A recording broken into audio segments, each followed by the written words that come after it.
if you do not do the completion because of your laziness or boredom or uninspiredness or arrogance, whatever may be the reason, the more and more you indulge is not possible, or I am not able to complete, I am not able to get rid. Kala Bhairava destroys that boredom, tiredness, uninspiredness inside you. This is the logic of Kala. This is directly from our beloved Swamiji, the Supreme Pontiff of Hinduism, on removes the part of us that doesn't want to evolve, that doesn't want to get inspired and move to the next levels.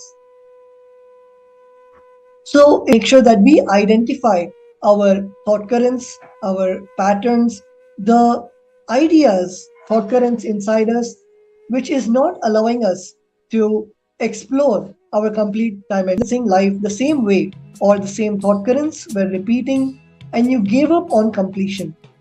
The solution is to have will persistence and look at what you missed in the completion process and realign, but not give up on completion itself. Persist till you are complete. So I request all the viewers to internalize and pen down the 5 patterns you felt completion is not possible or I am not able to complete. Let's begin with the step 1 of this exercise.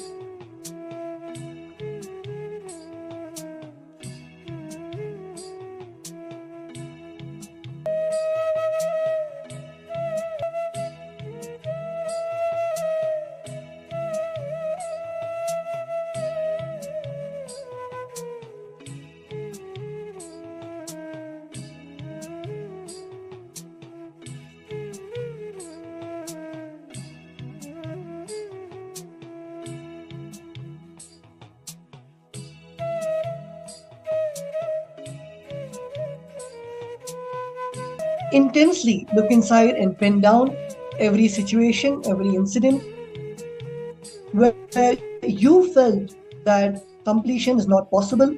As Swamiji beautifully says, that accept the fact that completion is not possible, or when we are not inspired by ourselves to do the completion, it is then when Mahakala Bhairava gets involved and destroys that part of us. So let's all look inside and make sure that we do not allow that impossibility and that space I am not able to complete, where we, because of our patterns, because of laziness, boredom, tiredness, or just the feeling of not being inspired, are not looking in and completing. So let's all internalize deeply and make sure that we are looking inside and write down the patterns in situations only when time for yoga in the morning. And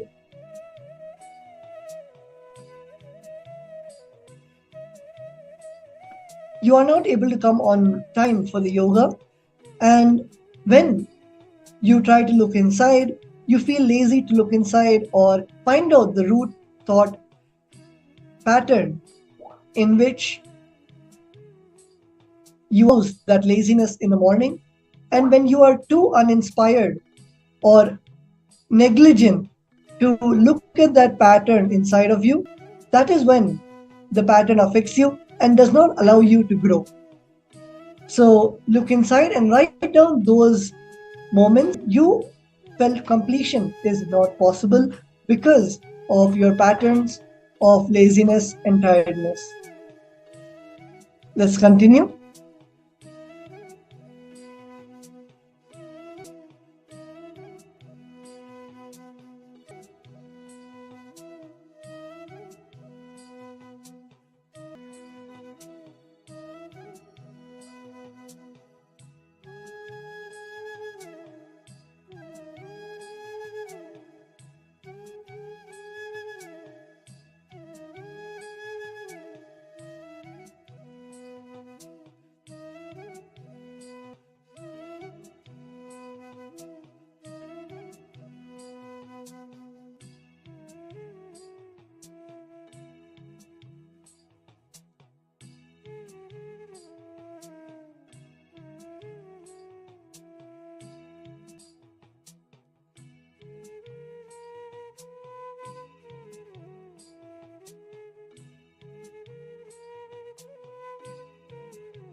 Nityanam. So all of us wrote down where we thought that completion is not possible for us, the incidents where we thought completion is not possible. So let's enter into the step two of exercise. So in this step two, we are going to look inside and identify the real reason why you did not complete with those patterns, even though you are suffering from them. Is it because of your laziness or boredom or uninspiredness or arrogance? Look inside yourself and identify the exact reason. For example, if you are not waking up on time for the yoga, and even though it is not healthy for your body or it is not helping you in your day to day routine,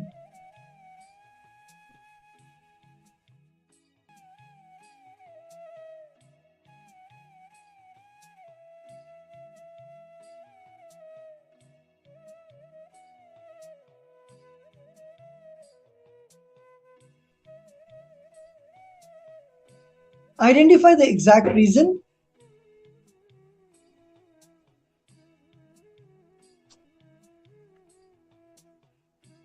Completion did not happen and why you felt you cannot complete. Is it the reason could be you did not feel the completion process works for you, or just laziness to sit and go through the whole completion process, or you do the completion inside yourself, sit and look inside, and for each of the five incidents that you had written, why you thought completion is not possible, for each one of those five incidents, look inside and identify the real reason why you did not complete with those patterns. Please continue.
Nithyananda. So with that, let's now move on to the next step. So all of us should realize that completion is possible. The only decision that you need to take is to internalize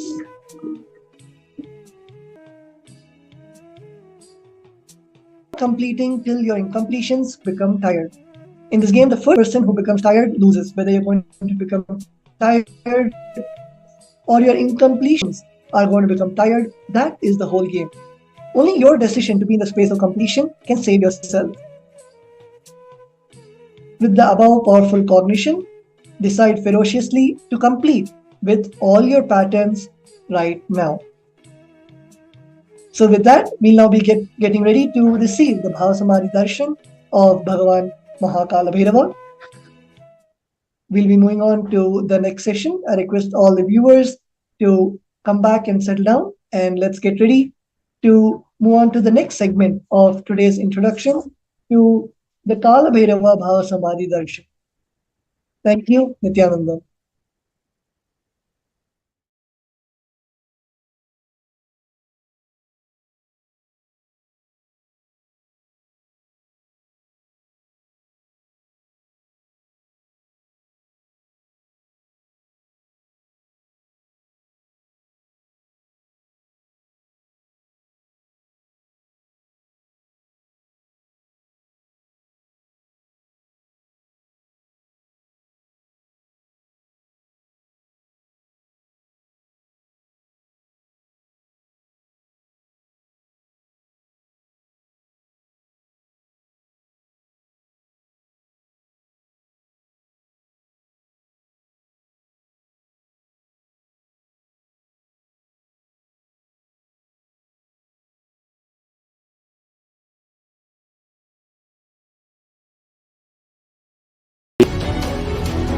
Through this Jnana Charya, Jnana Kriya, Jnana Yoga, Jnana Jnana is Mahaparamashivam.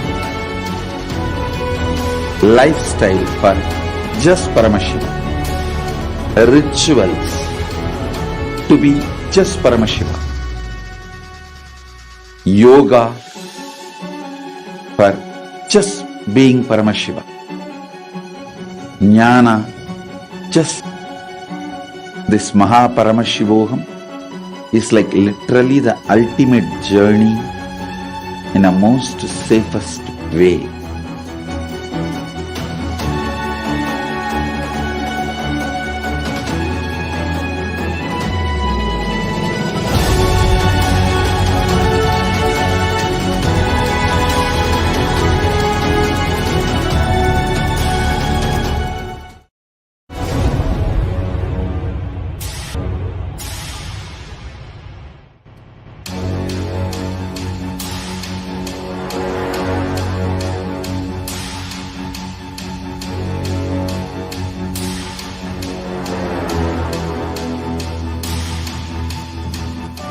Understand, literally last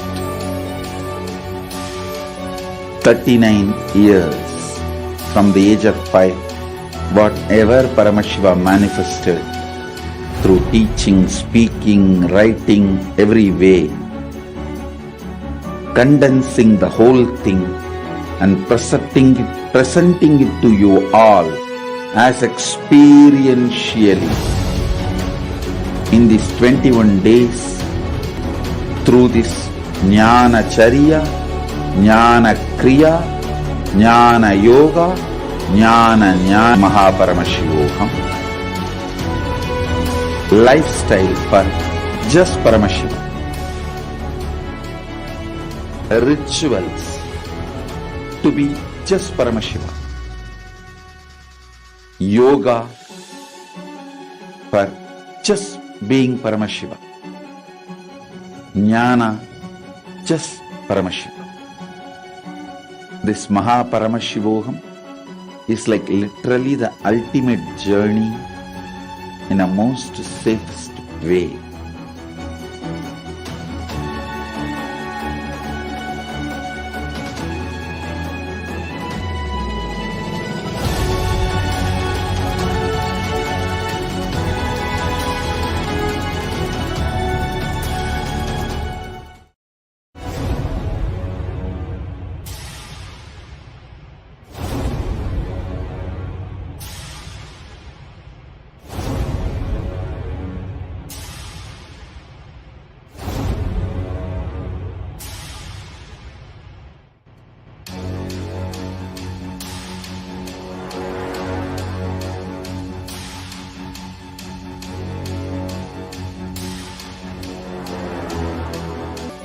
39 years from the age of 5, whatever Paramashiva manifested through teaching, speaking, writing, every way,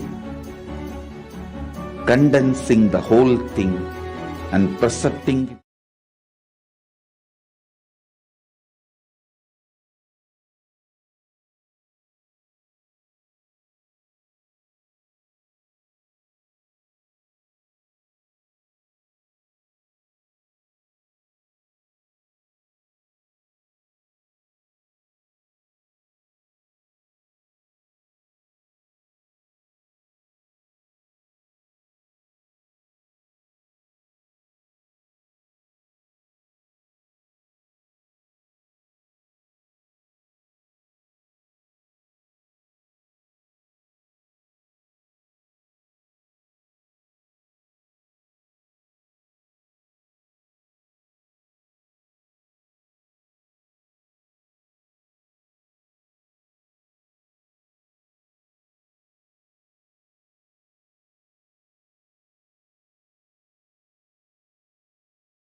Nithyananda Paramashivam.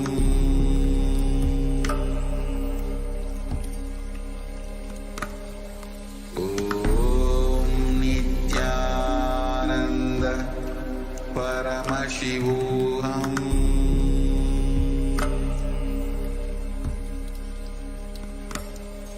Om Nithyananda Paramashivam.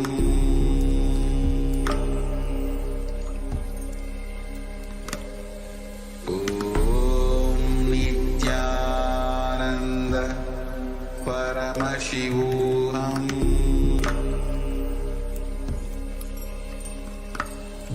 Nithyananda Paramashivam.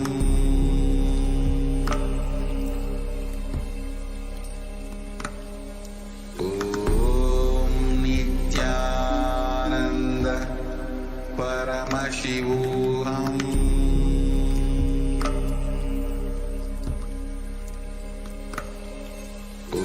Om Nithyananda Paramashivam.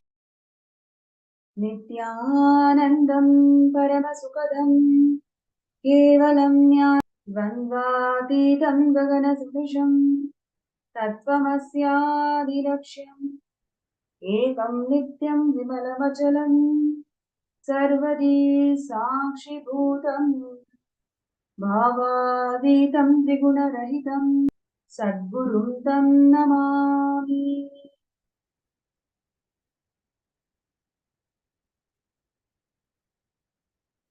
Nithyanandam, we welcome all the viewers and participants all around the world in more than 175 countries to this amazing Bhava Samadhi Darshan, Kala Bhairava, manifesting through the Nijavatar, the supreme pontiff of Hinduism, Bhagavan Nithyananda Paramashivam.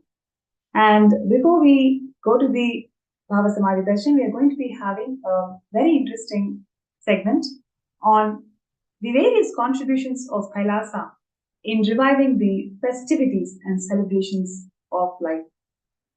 So it is not just a religion, it is the lifestyle itself.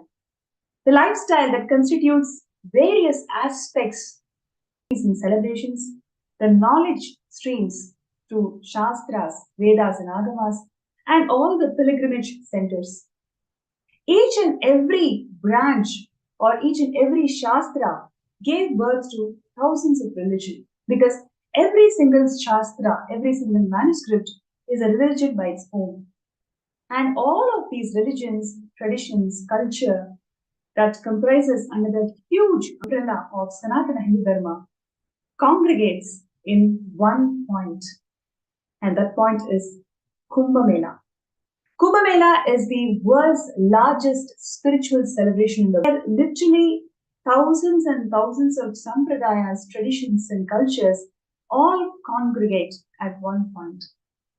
And in this point, it's huge celebration where you can literally see how each of these traditions are unique in its own way, and yet all of them come together to celebrate. All of them can coexist, all of them can appreciate each other, and all of them can still be unique and still be celebrated under Sanatana Hindu Dharma.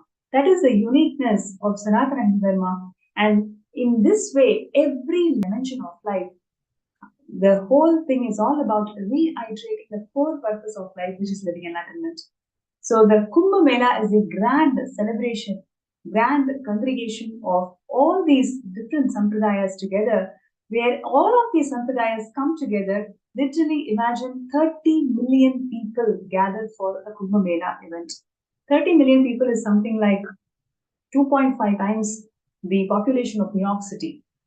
Yes, 2.5 times the population of New York City just congregate at one place. All of these people are unique in their own perspectives. They all come together and celebrate this grand, very huge spiritual breakthrough that they can ever experience in an event called Shahi Snan. And today's segment, we're going to see how the Supreme Point of Hinduism, Nithyananda Paramashivam, has revived this Kumbh Mela, has in fact taken this Kumbh Mela to the whole globe. So just before we get into the segment, just would like to share a small Puranic reference of how this Kumbh Mela started.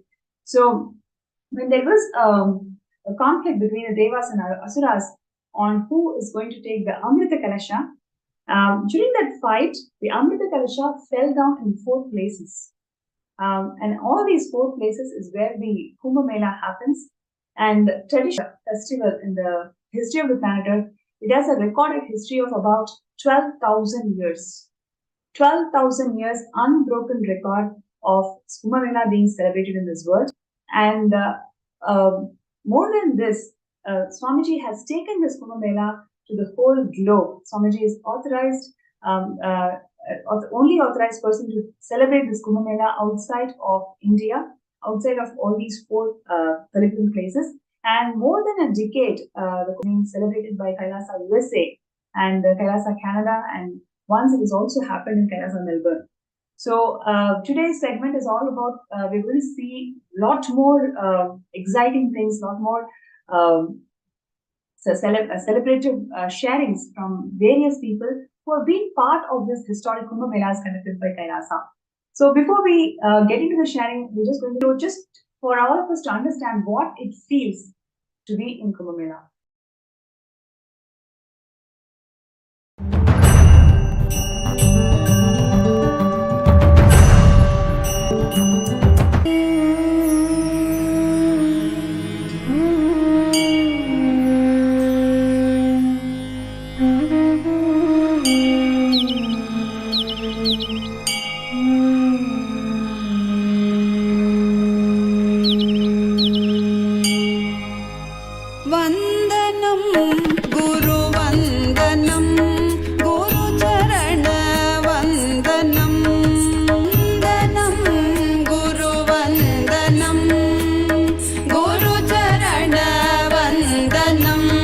Nithyananda Guru Charana Vandanam Vandanam Guru Vandanam Guru Charana Vandanam Nithyananda Vandanam.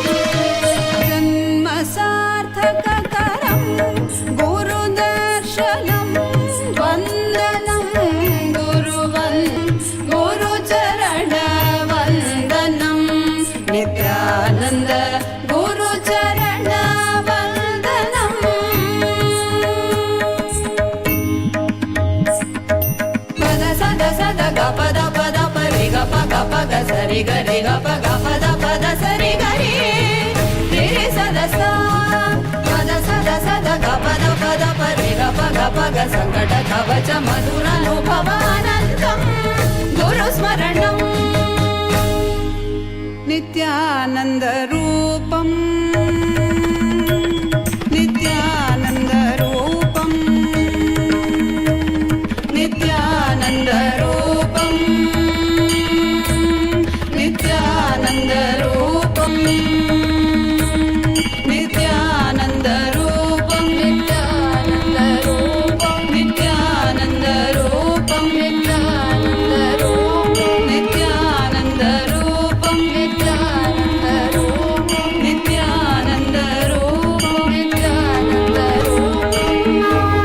वन्दनं गुरुवन्दनं गुरुचरणवन्दनं वन्दनं गुरुवन्दनं चरणवन्दनं Nityanand गुरुचरणवन्दनं वन्दनं गुरुवन्दनं गुरुचरणवन्दनं Nityanand गुरुचरणवन्दनम्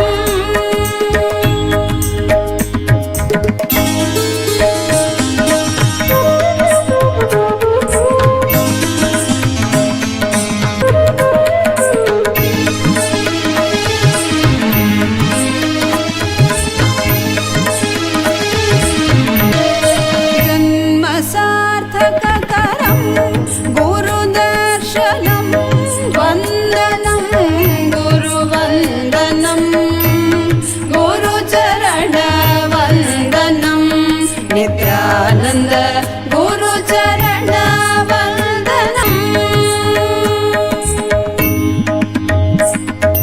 पद सद सद ग पद पद परि ग प ग प ग सरि ग रि ग प ग पद पद सरि ग रि रि रि सद सा पद सद सद ग पद पद परि ग प ग प ग सङ्कट कवच मधुरन्तं गुरुस्मरणम् नित्यानन्दरूपम् नित्यानन्दरूपम् नित्यानन्दरूपम् नित्यानन्दरूपम् नित्यानन्दरूपं नित्यानन्दरूपं नित्यानन्दरूपं नित्यानन्दरूपं नित्यानन्दरूपं नित्यानन्दरूपं चरणवन्दनं वन्दनं गुरुवन्दनं गुरुचरणवन्दनं Nityanand गुरुचरणवन्दनम्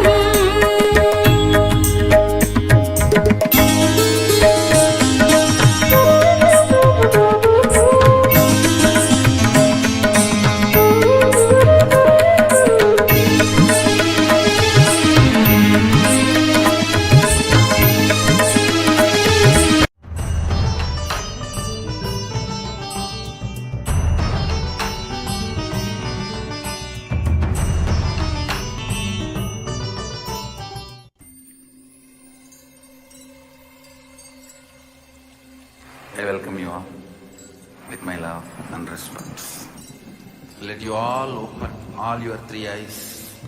Om Ananda Paramashivam.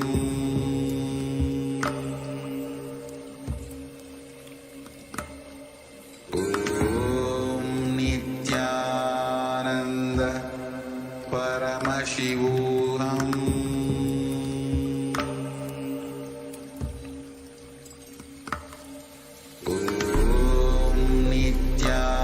Nithyananda Paramashivam.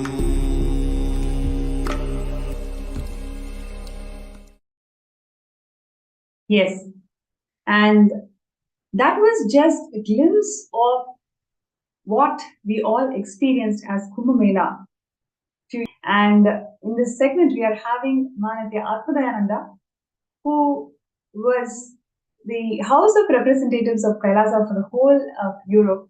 And I think more than few hundreds of participants had come from different parts of Europe. I think more than 25 countries, they all joined from different parts of Europe and different culture. They've never heard about Kumbh Mela before, but how the entire group was in such ecstasy being part of this Shahi Snan.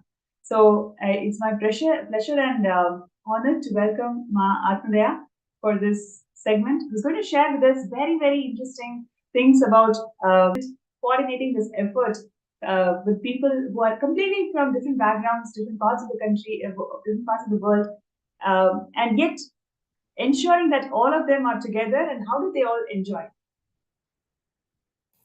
Yes, thank you. And my Nithyanandam pranams to everyone. So thank you, Ma Pranapriya, for having me here.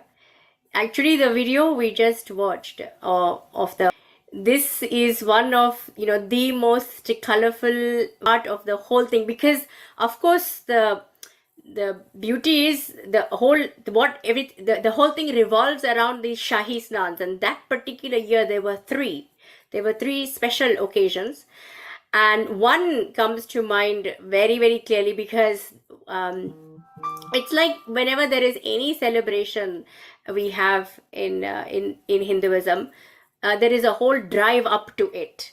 So it's not just the day, but it's all the preparation that went on beforehand. And I would say I would go back. So the Shahi Snan was happening very early in the morning. There was like a specific window in which we were to do the Shahi Snan. So the main thing about Kumbh Mela, for me, what stands out is the actual procession to a river to have the actual dip, which is like, there's like, it's not a huge amount of time to have that dip, but it's like the whole work towards it itself becomes a memorable experience. So I'll go back to, first of all, had myself not been to Kumbh Mela. Although I'm born in a Hindu family, I heard about Kumbh Mela, but I only heard like some here and there negative things in terms of, oh, that's where kids get lost and that kind of stuff, right? So for me, I never had this particular pull to go to Kumbh Mela. Because Swamiji is there and the invite was there, it was like, it's a no-brainer, I'm going. And only because of Swamiji, I even got to be there in the first place. And I'm sure that was the case for all the 5,000 people that were there, all the 5,000 participants. But if I go back to sharing about the actual procession itself, so the day before, we had this huge space, the hall that was built for us temporarily. And in that huge hall, which fit easily 5,000 people, we had the day before itself, we had this, I guess, a practice run of the whole thing, where we had the flags, we had the umbrellas, and we knew what segments we were going to be, doing the actual dry run in. So people from all sorts of backgrounds, people who had never possibly even done any practice of Hinduism, they were there. People who have just heard about Swamiji, who decided to come on the invite very spontaneously. All kinds of cultures, languages, experiences, spiritual backgrounds were there. And we had this one practice run. And then the next day we were up very, very early, hardly slept, very early, ready to cheer. And we knew for me, I can talk about myself, we were heading, but it wasn't difficult because everybody had flags. As you saw in the video, we had flags, and we started before daybreak. So what you see in the video is daylight, but any case, there was this vibrant atmosphere that was really electric, decorated, colorful umbrellas, deities, Swamiji's chariot, literally thousands of devotees, all cultures, all backgrounds, and we are all cheering, chanting, devotional music blaring. We are having dancing happening. So it was a stop and then continue. So we stopped for a few minutes, enjoyed dance, walked a bit more, and then dance a bit more. And then there were people who were actually we took over I'm sure we took over the roads. We took over the road. There were people on the side. Their eyes were open. They were enjoying the atmosphere. I remember even the next day we were in the newspaper because it was the most vibrant celebration of the year. And it was all in all the newspapers. All the photographs were from Swamiji in the chariot, Swamiji receiving all the flowers. You saw people were, showering Swamiji with flowers and garlands, getting involved in the celebrations and things like that. So literally in a lifetime for me, I had. And it's a very immersive experience. Very quickly, I'm sure myself and everybody got to learn that life is a celebration when it comes to Hinduism, and that was very apparent in that what it would have been like a 6 hour 7 hour journey prepared for. So order in chaos, chaos order. The then I had a rough idea. We all were prepared, know that we are going in this direction. This is where we're headed. This is where we're going to take a dip in the Shipra River. What an amazing blessing! Like, I found out afterwards that my grandmother always wanted to go to Kumbh Mela, but she never got to. So she was very proud that I had been to Kumbh Mela, and I only was able to go there because of Swamiji. And I, if it's the pull, the alive, immersive experience that was available. So as we walked on the streets, and the procession continued, and so many people from outside got involved, and I didn't realize the full impact of it actually on people until in 2021, when one of the devotees in UK, she said to me that she was there for Kumbh Mela and she didn't know about Swamiji at the time, and she saw Swamiji in the chariot. She saw Swamiji and she was thinking, who is this being? She was pulled towards Swamiji, and she didn't know who it was, and she wanted to know more. She was automatically attracted to Swamiji without knowing much. And then later on in 2020, she got connected. She got to know more and she got connected, and now she's a devotee of Swamiji. So the people that were not part of the procession, in terms of who had come specifically to be with Swamiji, those people were also affected. The general public that were on the sidelines enjoying, they had come on their own accord to enjoy Kumbh Mela. They also got beautifully blessed by Swamiji. So yeah, that's what I would share. An amazing, alive adventure of a lifetime, because although we were prepared, we didn't know how it was going to turn out, and everything went beautifully well. Everybody got to have a dip, and then actually the London deities we have now, the Utsava Murthis, we carried them. We carried them through the whole procession, and they also took a dip with us, and then we brought them. So I can't tell you, life is a celebration, and that beautiful, colorful experience forever etched in my memory, and I'm sure in the memories of many, many people that came. That's wonderful, Martha, for your sharing. I just wanted to add that just to give a context of what happens during this Peshwai, Akhada Parishad, the ecclesiastical body that holds the entire religious clan of Hinduism, has 13 Akhadas, and Swamiji is the Mahamandaleshwar of Mahanirvani Akhada. So on the day of Shahi Snan, each of these Akhada and their respective Mahamandaleshwars, they all come in such an order and they take the first dip in the river. So about from 30 million people who take dip, first privileged ones are the Mahamandaleshwars of these Akhadas. And we, all of us being part of Swamiji's Kumbh Mela camp, we are all blessed to be part of this, blessed to be part of having this privileged dip very ahead of time. And so each of these Akhadas, they come with their Mahamandaleshwar, and the Mahamandaleshwar will have his own people, and they all come in the procession. So please imagine, all of us are coming from different backgrounds. Many of us do not know what is Kumbh Mela, and many of us have not heard about Kumbh Mela. And there's a lot of Westerners, maybe probably the first time they ever experienced. So much of diversity is there in our camp.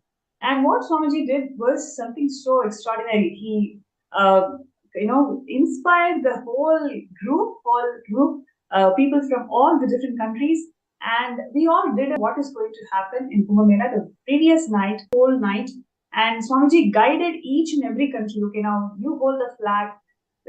When this person stands in the first, this person stands next. So we actually had a mini Shahi Snan Peshwai the day before the Peshwai happened. So all of us had carried our umbrellas and flags and everything. So Swamiji was ensuring that everybody knows what they're going to do, what they're going to experience. So the previous day, literally, we all did it in our own camp, Peshwai, small Peshwai.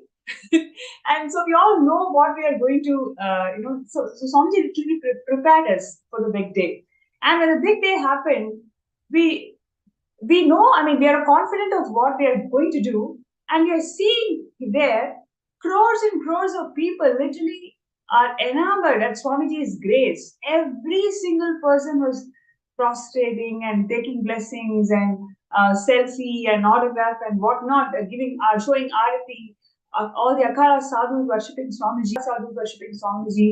The whole scene was so something beyond our expectation and visualization. And what I wanted to bring it out is, on one hand, in the previous day, Swamiji is sitting with all of us and ensuring that we know what is Peshwai, and he's actually training us. Okay, this is how you. And on the next day, as an avatar, he's grazing the whole humanity, like literally crores and crores of people throughout the way. Everybody was worshipping Swamiji. You can see the two contrasts, isn't it, Martha? Phenomenal, because we always feel, right, we cannot get into details when we look into larger goals, but that is not the case at all. Swamiji has always got into micro to micro details, ensure that every being gets the best of what to expect on the next day. And at the same time, next day, Swamiji is gracing as Paramashiva himself, and literally the whole city celebrated Swamiji's existence that day. Yes, absolutely. This is the beauty of, you see, Swamiji, how accessible he is. Working together, and how Swamiji comes right to the level of our understanding. Like the smallest of things, like hold the flag like this, etc. Because of course, for me, I can speak for myself personally. I had not been part of something like this. Graciously teaching, showing and guiding, and then the same mother, worshipped by so many people. And that's the beauty of Swamiji. He doesn't I don't experience that gap, that meaning like, oh, there is a gap that I can't approach Swamiji. He's very approachable.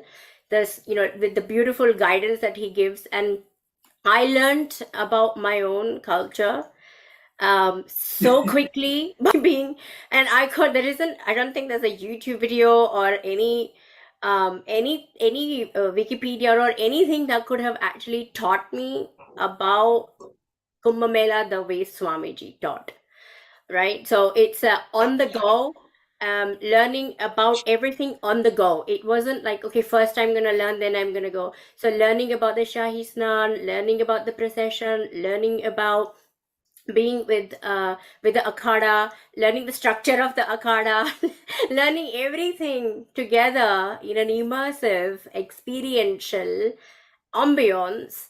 Such a beautiful ecosystem created by Swamiji, where I actually didn't even feel like I was learning as such, if that makes sense. It was so easy to imbibe, because my system was taking it in, my whole body system was taking it in.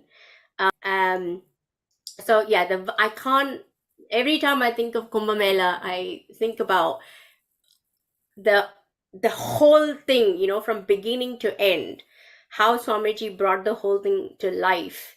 But the procession, of course, I had this thing about, I don't want to walk that far. This was in my brain. It's like, I don't want to walk that far. But being part of the procession was so easy. And even in that April heat, the heat also was quite high. So, April, May heat is quite high in India, and especially in Ujjain. In that area, it's much more, it's much more hotter. But it was made so easy, pleasurable, and alive. So it's in my, ecosystem. It's like, it's part of me. So it's not even something I'm going to experience and forget about. It's part of me. So it comes with me. Yes. Beautiful. Thank you so much, Mahasadashiva. And we will once again come back and like to hear your thoughts about it. So now, to viewers, I'm going to share, just like how I mentioned about Swamiji is the Mahamandaleshwar of Mahanirvana Kara. We'll just take a look at the coronation that Swamiji had, where all the Akada sadhus came together and coronated Swamiji as the Mahamandaleshwar of Mahanirvana Kara. Let's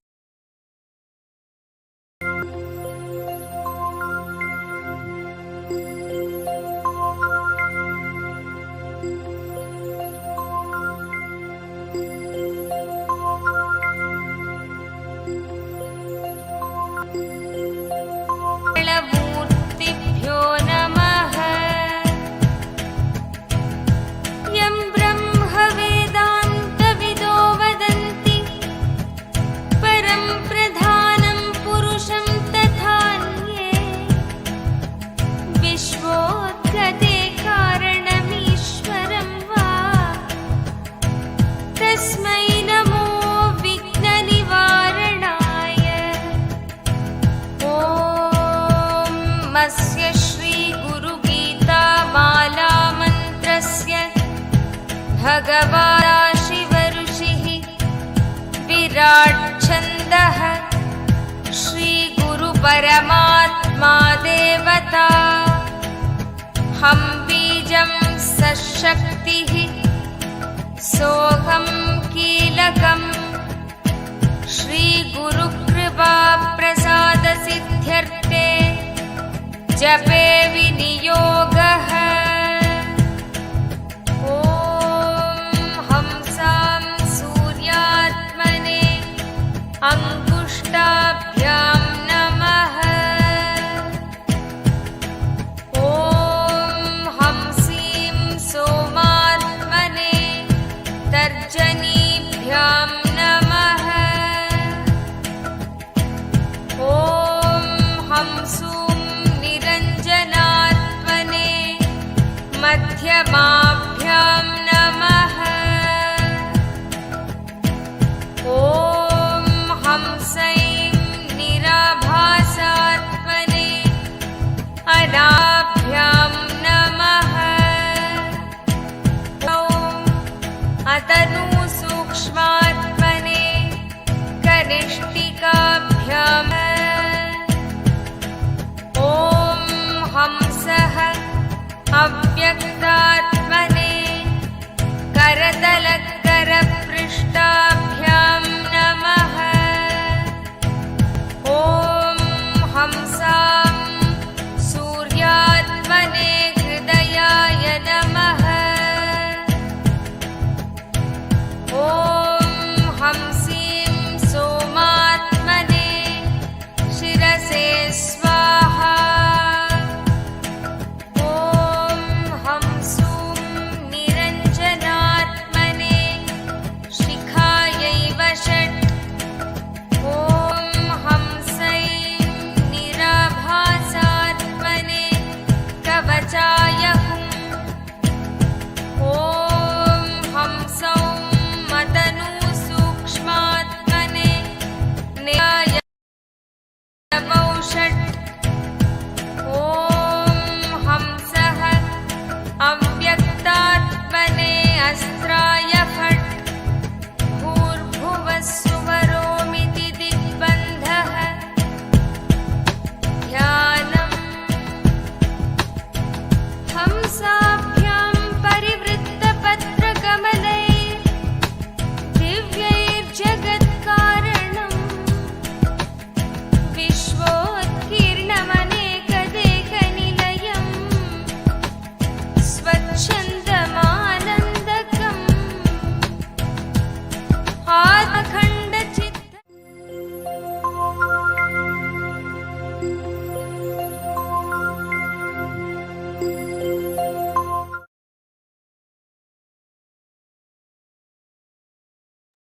Yes. So that was the most beautiful coronation of the Supreme Pontiff of Hinduism as the Mahamandaleshwar of Mahanirvana Kara. And after this coronation, Swamiji has immensely contributed in the revival of this kingdom.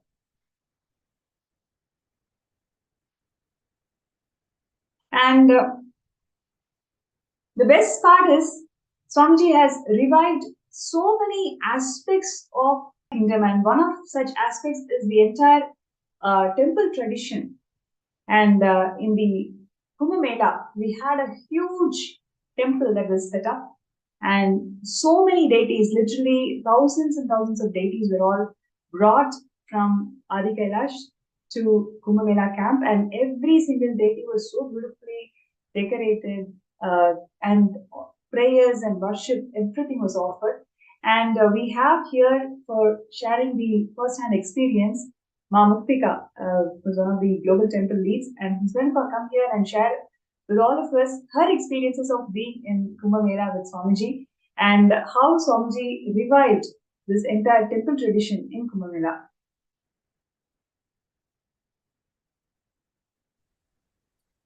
Nithyananda, thank you, Ma Pranapriya. And it's an honor to even be able to share a little bit about what the significance and what it meant to even be in the Punya Kshetra, in a Tirtha Sthalam, right? Like how we experienced in Kumbh Mela. I think in one line, I don't think we can ever understand what it means to experience Kumbh Mela, to experience the Snan, to experience Sanatana Hindu Dharma the way we did when we went for Kumbh Mela. And I don't think any amount of talk or explanation ever prepares you for that experience.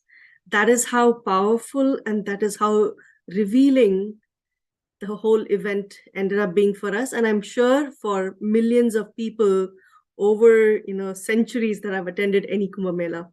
And to be able to be part of an avatar's Kumbh Mela, the camp is very, very unique. One thing that really stood out for me was the amazing aspect of how the temple was set up at the Kumbh Mela camp. It's almost out of this world and beyond human to have managed to have so many hundreds of deities, very carefully packed and readied and shipped, and not just the deities, but having the clothes, whatever it is that a deity needs for the seva, for what needs to be able to bring everything. So essentially, Swamiji carried an entire town to Kumbh Mela. That's how I would put it. He has set up in that one camp, you had everything you needed to be part of a spiritual ecosystem. And the temple stood as the strong structure that held the ground for everybody. And the beauty of it is that when the temple was set up there, it actually involved and had the deities that represented all the Kailasas across the world. It is not just one place, but rather he brought the entire global presence to Kumbh Mela.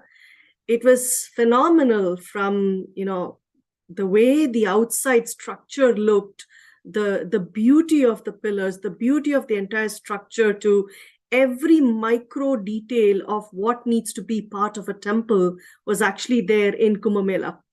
And it is beyond words to even describe the hundreds of thousands of people who came from, in addition to the several thousand people who were part of our camp.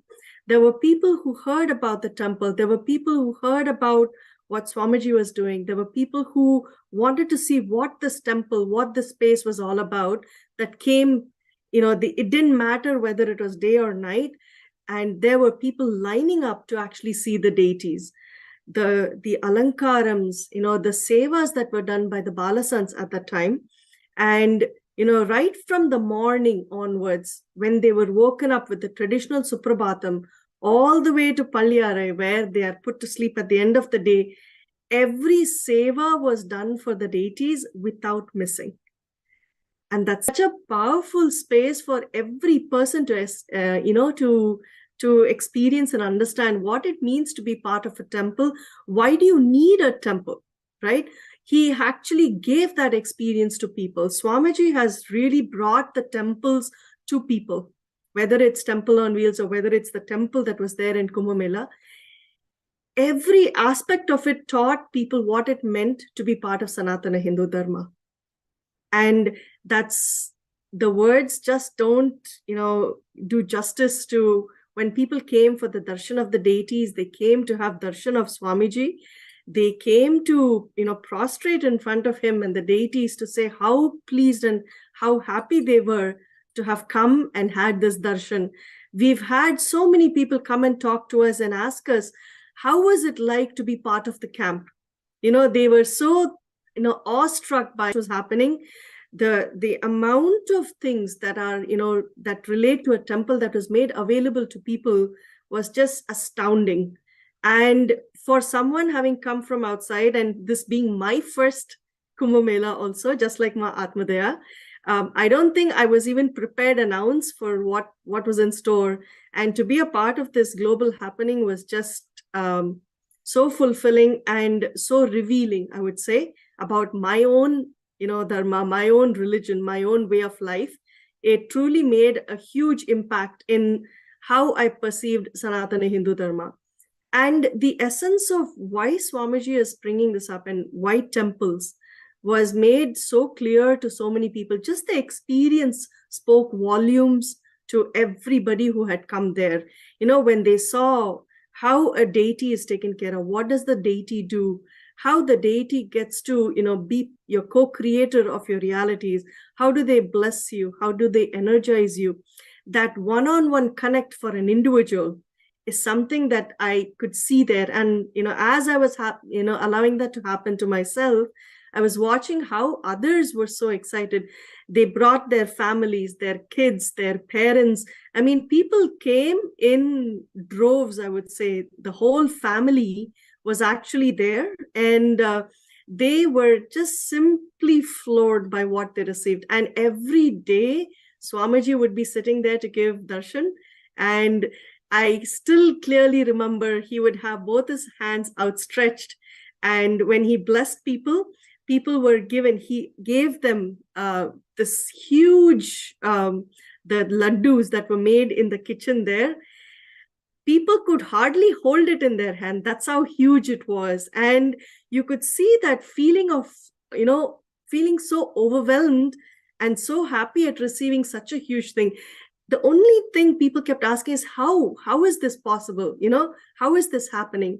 But it is possible. And that's what Swamiji is showing us through this. The experience was simply out of this world.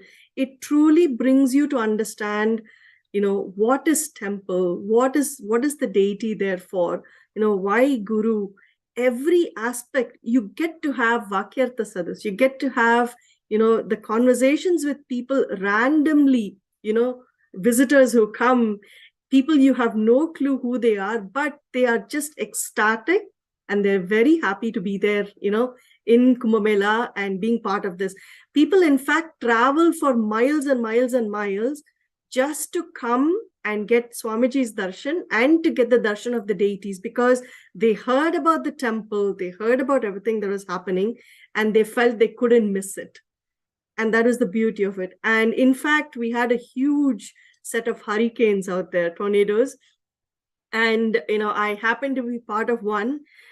The amount of water and the amount of, what was happening around, the one thing I can say is our camp pretty much did not get affected. The whole camp was protected by Swamiji's energy field and the energy field of the deities.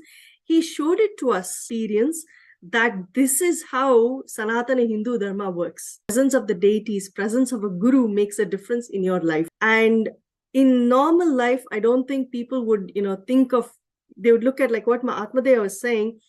You'd think, oh, there is Kumbh Mela that happens. There is, oh, this particular event happens. Oh my God, there are millions and millions and millions of people out there. It's an ocean of humanity. Do I really want to be there? Or maybe it's too much. It's too crowded. I don't want to be there. But the moment you are there, it just takes you on a journey by itself that is only meant to be experienced. for every one of us who feels the need for a temple, the need for being grounded in Sanatana Hindu Dharma, the need for why this makes a difference in our lives, right? How does it empower us? It was an essential journey for every one of us who made it there, and an eye-opening, revealing journey for every one of us. I mean, I can still not forget the entire structure, the way when you step inside the temple, the awe-inspiring nature of the entire space, and that pure devotion, more than you feeling, wow, it's that feeling of surrender and devotion that you feel that radiates, that just penetrates through you. It brings you into that space of in commune with the divine, and that makes it so fulfilling. To what you're saying, Mahamadika, about 600 trucks of material was transported from Bidadi to Jain to make that entire temple setup, right? And all of these items, it's not just the deity, the entire paraphernalia, all the different items, so many things. It's like thousands and thousands of things that accompanied the whole deity structure. And every single thing, it's not just by money. It's actually bought from a lot of hard work and Tyaga of Swamiji. The details that he gets into in picking up each item and choosing each item for deity is something you cannot even comprehend. And the best part is, after buying all of that and assembling all of that, making this whole temple, at the end of the Kumbh Mela, I still remember, I used to be Mahant of Melbourne at that time, and a few other Mahants, we all came, and Swamiji said, okay, whatever you want, you can just go and take it from the whole store. I was like, what? And we were like little kids, just entered into the stall, and then, okay, I didn't even know the names of many of the things that Swamiji had collected. But the perspective that I really want to bring it out is how Swamiji is inspiring, right? It's after, collecting all of these such precious items, assembling it and making this whole temple, and immediately he's giving nature that, okay, now you go and set it up the same thing in different parts of the world. It's all about enriching, constantly enriching in every level. That one thing I very clearly remember, right after the end of the Kumbh Mela, how Swamiji called all of us and said, okay, now you can go and take whatever you want from this entire setup. Actually, I clearly remember where each of us were saying, okay, look, in our temples, this thing will fit. It will fit. This particular one fits perfectly in our temple. Our temples are big enough, or this deity is there that needs this particular, the Prabhavali or the structure or the outside. It was just, and like you're saying, it just felt like being a kid in a candy store. That's how they say it. So you don't know what you want to choose and what you want to leave. And, I still remember, before, like Swamiji had said, there is absolutely nothing wrong in being, wanting that when it is for the greater good of humanity. Actually, with Swamiji, he brings that want also within us. I don't know, at least for me to go and take things for a temple, it's something so, I don't connect so easily to that. But so I'm sure many of the youngsters today, they may also be in the same page. But how Swamiji builds that interest constantly, and makes us feel connected to the deities and feel that, okay, this is something which I want to do in my life, inspiring them in a very beautiful manner. And each being actually was carved in Kumbh Mela, I would say.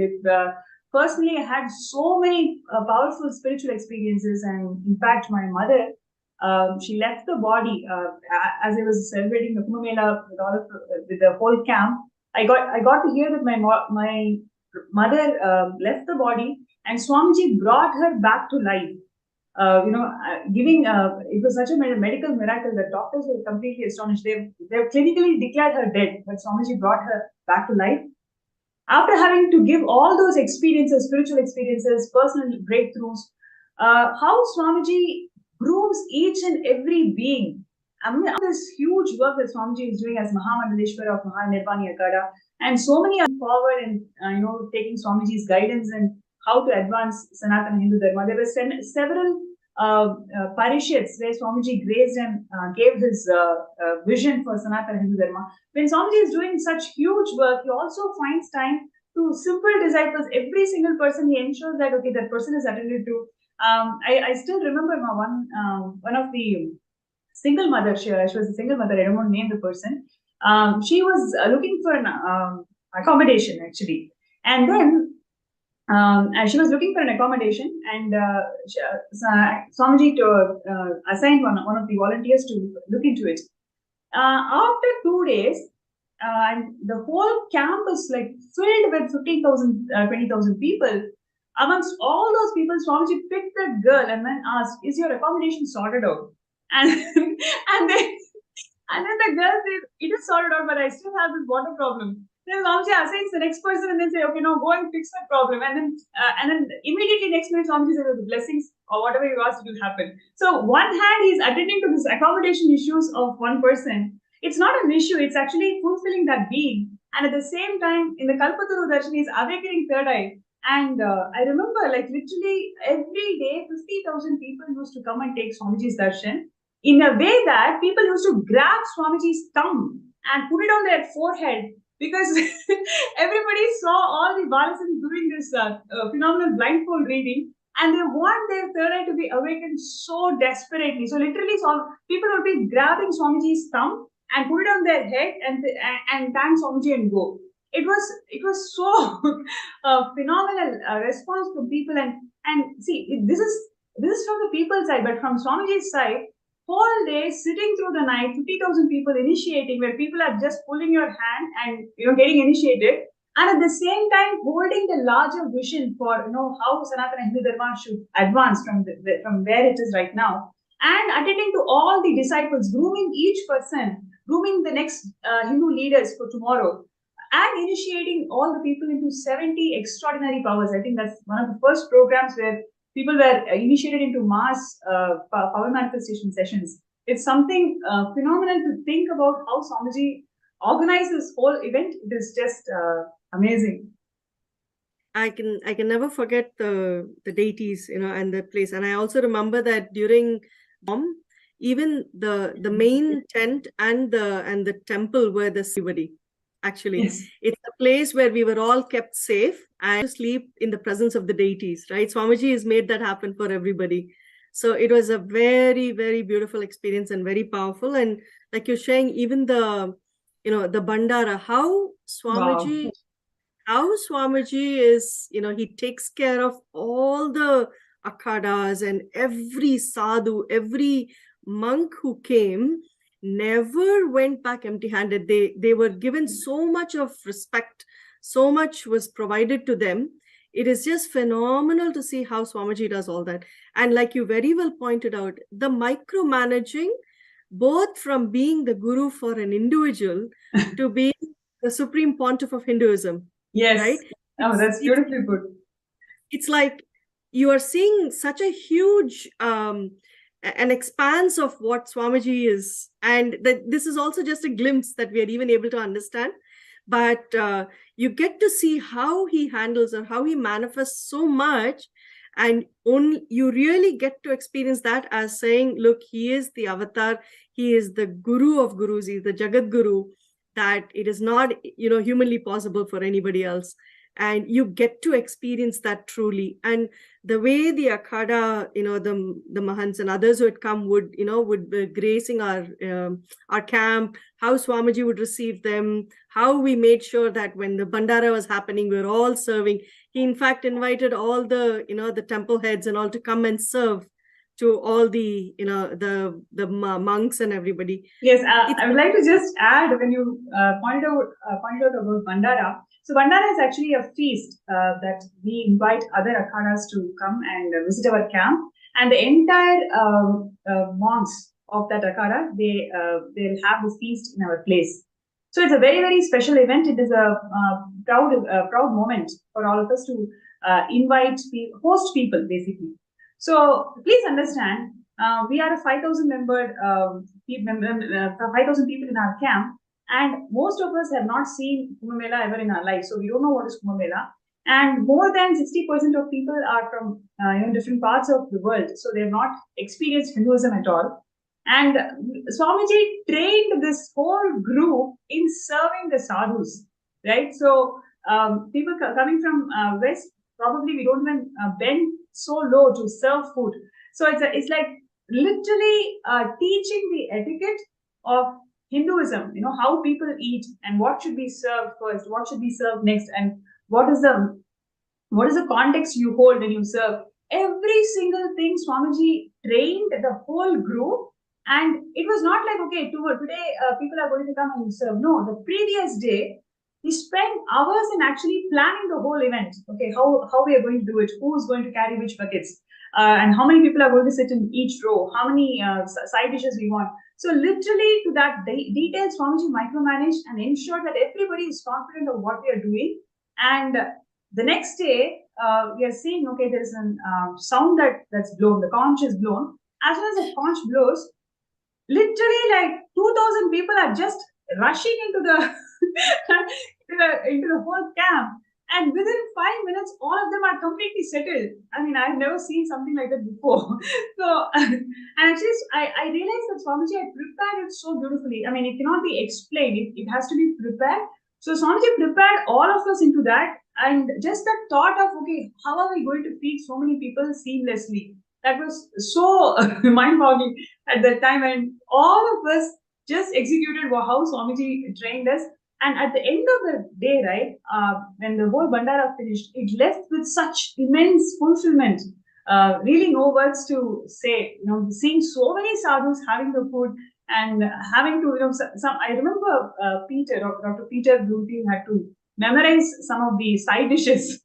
So I guess there were several people who had to memorize so many side dishes. Everybody was participating, and in this way, Swamiji beautifully taught us the Charya Pada of Hinduism, right? So it is not just learning etiquette and learning these dishes. It's about the Charya Pada of Hinduism and how Swamiji is inspiring it in a systematic way. And at the same time, we don't even know what we have learned at the end of the day. There's so much of information, so much of knowledge is already transmitted in us. So that's one of the most powerful experiences, I would say, being in Kailasa, being able to serve in Bandara. It's a very humbling experience, Ma. It's you get to, serving of annam or food is, you're fulfilling one of the basic, the needs for people. It is so immensely fulfilling, and so much of gratitude, flows in that space. And especially to be able to serve sannyasis who have renounced and who are blessing the world, and that too, so many thousands of them. It was just unbelievable. I can only think of how much punya, Swamiji made sure every one of us got in the process. Like you very well shared, the Charya Pada aspect, right?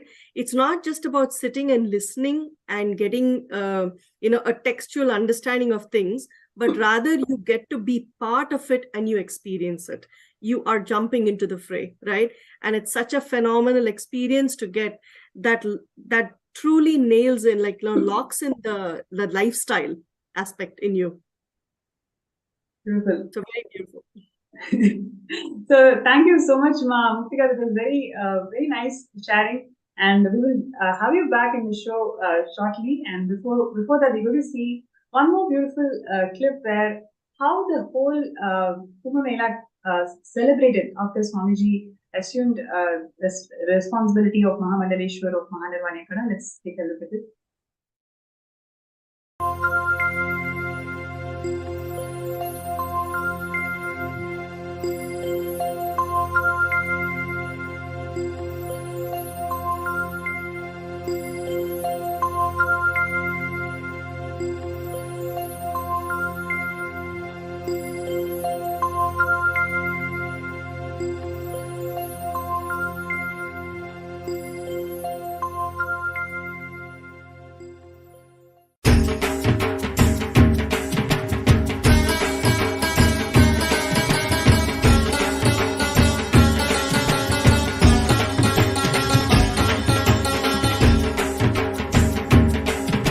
Nithyananda,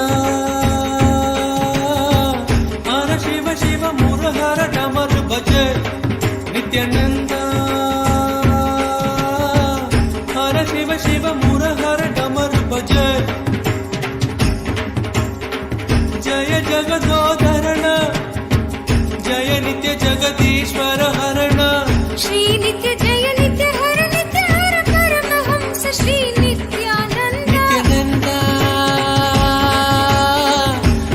Shiv Shiv मुरहर डमर बजे नित्यानंद हर शिव शिव मुरहर डमर बजे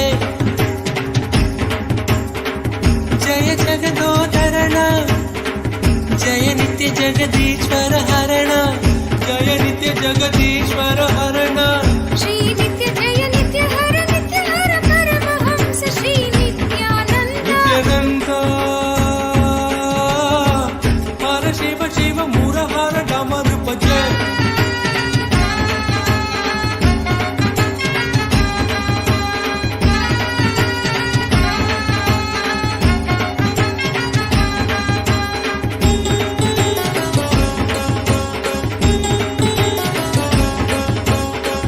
दर्शन नित्य दीजो भगवान नित्य परम दयालु भगवान श्री नित्यानंदा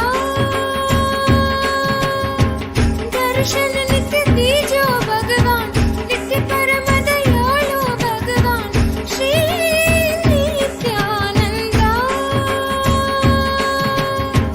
हर बोलो नाथा शिव शंभो नित्यानंद हर बोलो नाथा शिव शंभो नित्यानंद शिव शिव हर हर हर हर शिव शिव नित्य पुरेश्वर हर परमेश्वर जय गुरुनाथ श्री गुरुनाथ नित्यानंद शिव शिव हर हर हर हर शिव शिव नित्य पुरेश्वर हर परमेश्वर जय Gurunath Shri Gurunath Nityanand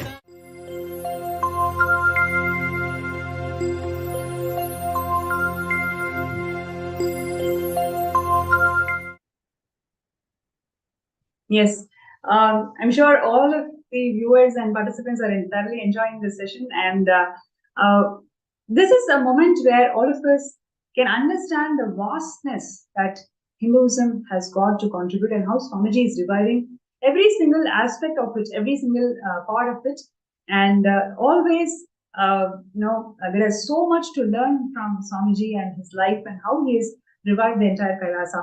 And one of the things that Swamiji is passionate for all the 30 years of his public life is Annadan. Annadan is something so passionate for Swamiji, and because of Swamiji's continuous effort, today more than 1 billion meals are served around the world by Kailasa. And in Kumbh Mela, Swamiji had envisioned to serve 1 lakh people per day. And he was instrumental and guiding force of the entire workforce in right from choosing the menu, right from choosing the construction of the kitchen and how it has to be served. In every detail, Swamiji was involved in this whole thing. So we have a personal person who has been part of this entire exercise, Mahasadashiva from Baroda in India, and who's here to share with us her experiences of being personally trained by Swamiji in running this mega kitchen that can serve 100,000 people every day for more than 45 days. So Nithyanandam, everybody. And, Yes. After listening to beautiful experiences from Mahatmadaya and Ma Muktika, the way meticulously the chaotic cosmos had complete order, the same way how the beautiful temple exhibiting the ultimate Hinduism, I will truly appreciate the way Swamiji took care of the kitchen from scratch. The layout of the kitchen, where it has to be as per Vastu Shastra, to each and every menu, what will be cooked for breakfast, lunch and dinner was absolutely decided by him. For the whole week, then we had to repeat it, but not stopping there. He wanted Bhag Shastra recipes to be incorporated completely into the menu. It does not stop here. He went a step forward, to the extent that the recipe was also to be followed as per Bhag Shastra. So if something was in Bhag, certain, there was nothing like grams in Bhag Shastra. There was always comparison to some stone or some equivalent thing. So we had to take that stuff in the weighing scale then compare it in grams and bring it ahead. So it was quite a task, but he wanted it executed to the T. He was so involved in this whole kitchen experience. He wanted abundant food to be flowing constantly to people.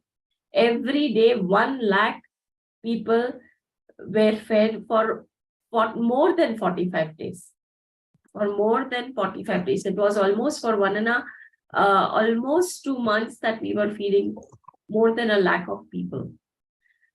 Besides this, he paid a lot of attention to getting the system into place where we could run the kitchen 24/7 with utensils and equipments which would aid us to keep on cooking non-stop. So literally there were times where we have given food out, every new fresh food out into the public place. For every 3 hours we would have food constantly being filled up, which was fresh. We did not know the concept of what is stale food. The food used to be so fresh. Swamiji wanted everything perfect, to the extent that he had extended his kitchen facilities to serve 21 items every meal 3 times a day.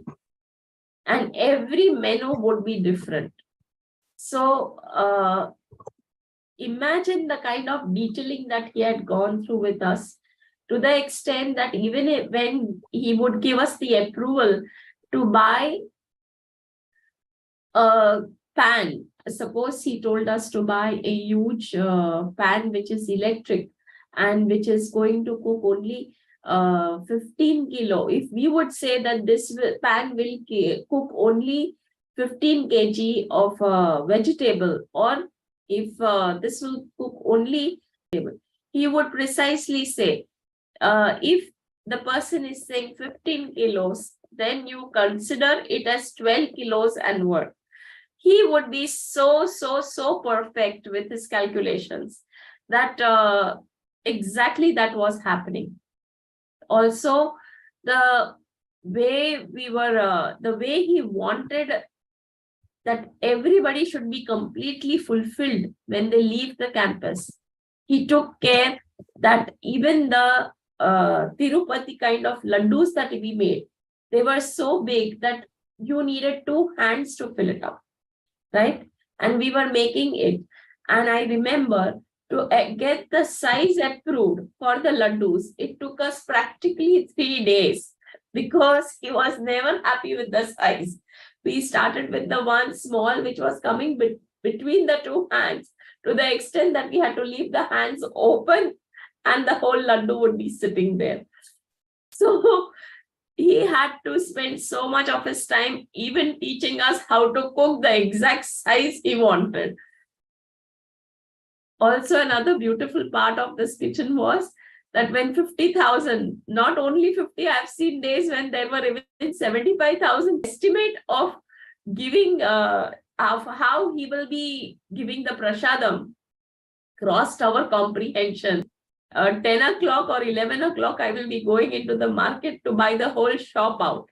And the truck would be following us onto the campus, while in between the crowd, the truck would we would take the truck right to the backstage and supply the prasadam. And so beautifully, this whole truckload of prasadam he would give to each and every person by himself, individually, holding each fruit and giving it to each person. It was not that we devotees were distributing the prasadam. It was he himself, truckloads. And this was the load after the laddus were over. And laddus were being made in hundreds of kilos. After this prasadam would come. So imagine the kind of effort he had put throughout, and every day he was giving this darshan. besides this, the way we used to shop vegetables, it used to be in the figure of somewhere close to 450 to 500 kg per day. Maybe even more I have bought. So the most important thing was that he exactly knew how many things would be existing in the kitchen randomly when he would walk through the kitchen. Every day morning before he would go to the satsang hall, he would take a round of the kitchen. He would see that everything is running perfectly all right.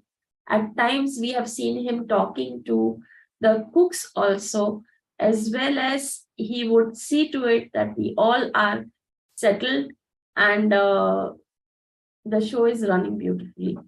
Also in the evening at around 4:35, he would take one more round of the kitchen and assure us that everything is going to be fine. We would only be standing there. Actually, for these 2 months, when we have run the kitchen, everything was taken care by him himself. It was just that we were present there and we enjoyed the show that was happening. We did work, but the whole show was literally managed by him end to end.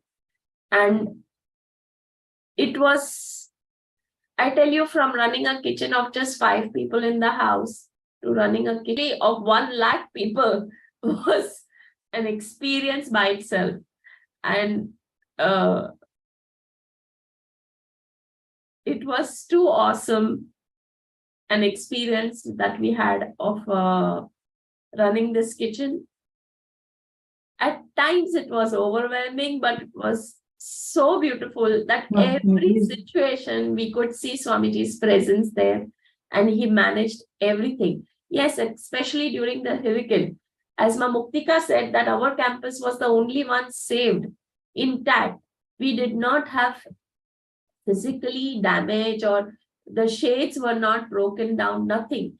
And especially when the kitchen was concerned, we lost, I think in the evening, the hurricane started at something like 3:34. And we were preparing tea at that time. We had a team of 17 cooks running in 3 shifts. So imagine the kind of automation he had created, or he had envisioned that we should be having, that with 17 cooks running in 3 shifts, we could manage the whole kitchen for 1 lakh people. And Actually, also, Shiva Priya, yes, ma'am. I remember that so well. Okay, because we had this storm coming. I remember being inside. Yes. Of course, this temporary structure that was created. One side was Swamiji on stage. The other side, I looked, the hall was getting empty. I looked up and the structure was obviously, because the storm, it's a very real storm coming at us. And, the whole structure was shaking. So for a moment, I was thinking, wow, what's going on? Ran out because I was like, okay, nobody's here. Nobody's going to tell me what to do. I've got to figure this out. Walked out. One side, I saw these, on the kitchen side, actually, these metal sheets were flying off. And I was like, okay, that's not the way to go. I'm going to go the other side. And I went the other side. Anyway, after all of this happened, and Swamiji diverted the storm to a safer, literally diverted the storm. He went into the storm, diverted it away. Nobody was hurt. And after everything settled, we were having tea and snacks. Yes. We were just, the kitchen never stopped, whether it was flood or we were making tea. Yes. And we were going through the hurricane, and suddenly lights went. But fortunately, I don't know how, but we had the candles to run the whole show. From somewhere where we got the candles today, I don't even remember that, but I know we had lots of candles running in the kitchen, and the kitchen kept on working. It is hurricane. Okay. Then once I think I went out to see what Swamiji was doing, I saw him walking through the storm and he was indicating the clouds to move out. And oh my God, that was a sight worth seeing, how the clouds were obeying him. Nothing went wrong. To the surprise of everybody, at 7 o'clock, we had the dinner served. In complete darkness. We did not have light on the campus, but definitely the dinner was not delayed. So that was such a beautiful experience that, yes. And another beautiful thing that happened was that Swamiji had taken care to put the whole store was on wooden platform that was just 8-inch high, but that 8-inch height never got destroyed and not a single grain got wet. It was the only area, I think it was completely dry without a drop of water in the whole of the campus. Even the kitchen had water at places. Then we had to go for flooring and everything. But to the surprise, the store was not touched. It was completely untouched during the hurricane. So many surprises that we have seen. It's amazing that how a guru, how a master can just change everything in your life and your surrounding, physically, mentally. Absolutely. He was on that side. The storm was actually on the Yes. kitchen side. Yes. And to my, it's like there's not even a beat missed. There wasn't a single meal missed. The first No, few days no, never. when the program started, we had a flood, right? Yes. So the heavens opened up the moment Swamiji said, okay, the program starts, the heavens opened up. There was a rush of, rain water coming down on the ground. I could see this in slow motion. I'm seeing water flooding through and then Swamiji is sitting on stage and we're working out, we're like, what is going on? By the time we could even figure it out, the whole place had flooded. And Swamiji had said,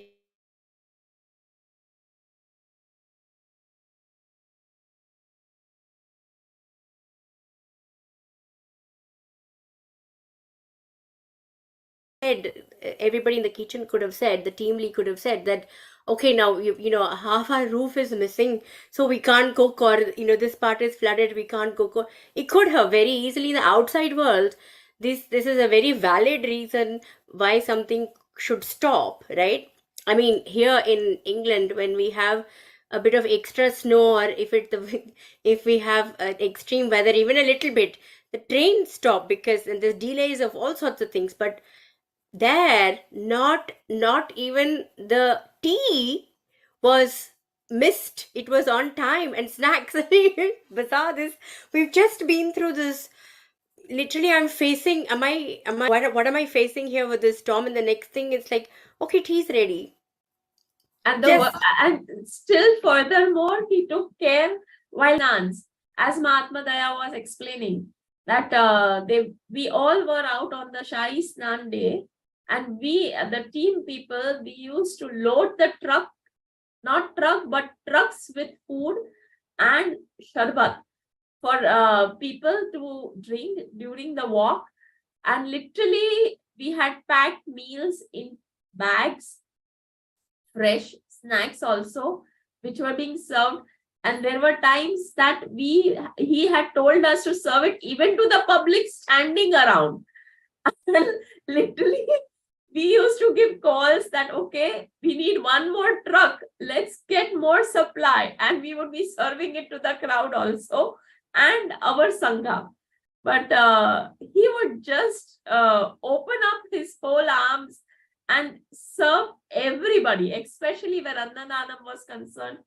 He exhibited ultimate abundance with people, and the satisfaction and the kind of talk they had for the kind of food that was being served was so amazing in the town that I remember once I had taken somebody to the doctor, and there also I heard that the food at this campus is so tasty that I was so pleased that Swamiji's grace is so much there that everything worked out perfectly. Every dimension he took care, so perfect. To the extent I tell you that randomly he would come with the figure from his quarters that this is the kind of oil that we are having. We need to order more of oil. We would wonder, where is this coming from? He is in his quarters. How would he know how much of oil we are having? But he knew every bit of things happening in the kitchen.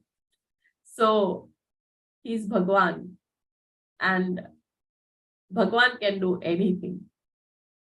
That is my experience. Especially when you live there, when you see every moment. At times till 11:30, everybody's sitting in the satsang and no food is cooked. And suddenly the realization comes that it is 11:30 and 1 o'clock. We are supposed to serve food. And the satsang is going on. Oh, you are just 5 of you in the kitchen preparing the whole lunch. How will it happen? But all the machines go on and things used to happen. I tell you, it was a dreamland that we have lived for 2 months. It was a complete dreamland. And this can happen only where God exists. Where Bhagwan is there, everything is possible. Wow. Yes. That's really so beautifully put, Ma. Much more bigger things, much more advancement is what is happening today. And Swamiji has established the Kailasa as a First Nation for all the Hindus out there, and bringing the legitimacy in every field of Sanatana Hindu Dharma, whether it is education, whether it is religion, or whether it is spiritual sciences. In every little field where Hinduism can contribute, Swamiji is building this legitimacy. And today's segment is about Kumbh Mela, where it's nothing but the congregation of all the sampradayas and traditions, how Swamiji was beautifully able to inspire the entire humanity into this in all levels, in all the 4 padas, whether it is spiritual Jnana Pada, meaning 70 spiritual powers, all of us were initiated, and we had yoga and Charya lifestyle, how so many aspects of Hinduism Swamiji was able to simply impart into the whole humanity with a lot of pleasant and unforgettable memories. It's been 2 years now, but still, as we all talk, we just feel that we are already there, living that moment with Swamiji. So that is the whole beauty of Sanatana Hindu Dharma and how Swamiji is beautifully reviving. And would like to ask all of you your thoughts, why everybody should be part of this movement, which is literally empowering the whole humanity into this way. Why everybody should be part of this movement, and what is Sarvanya Pita? How is Sarvanya Pita going to contribute towards this movement?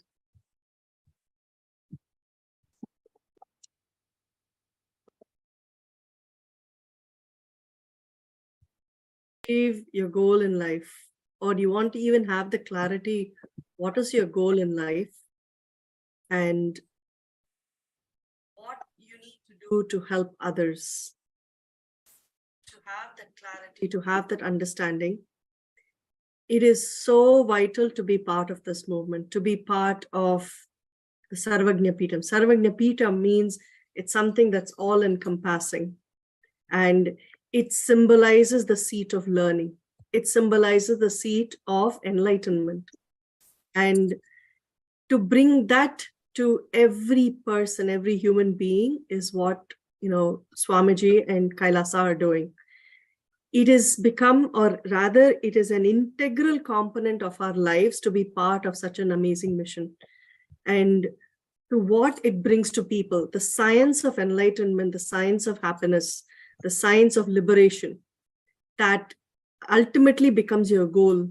And that journey you go through, there is no second to it. And this happens only when, as step by step, you understand, you internalize what the truths are, how you are experiencing them, and how you understand the role of an avatar, how you understand the role of Sanatana Hindu Dharma, the spiritual ecosystem, what it does for you and yours and everybody else.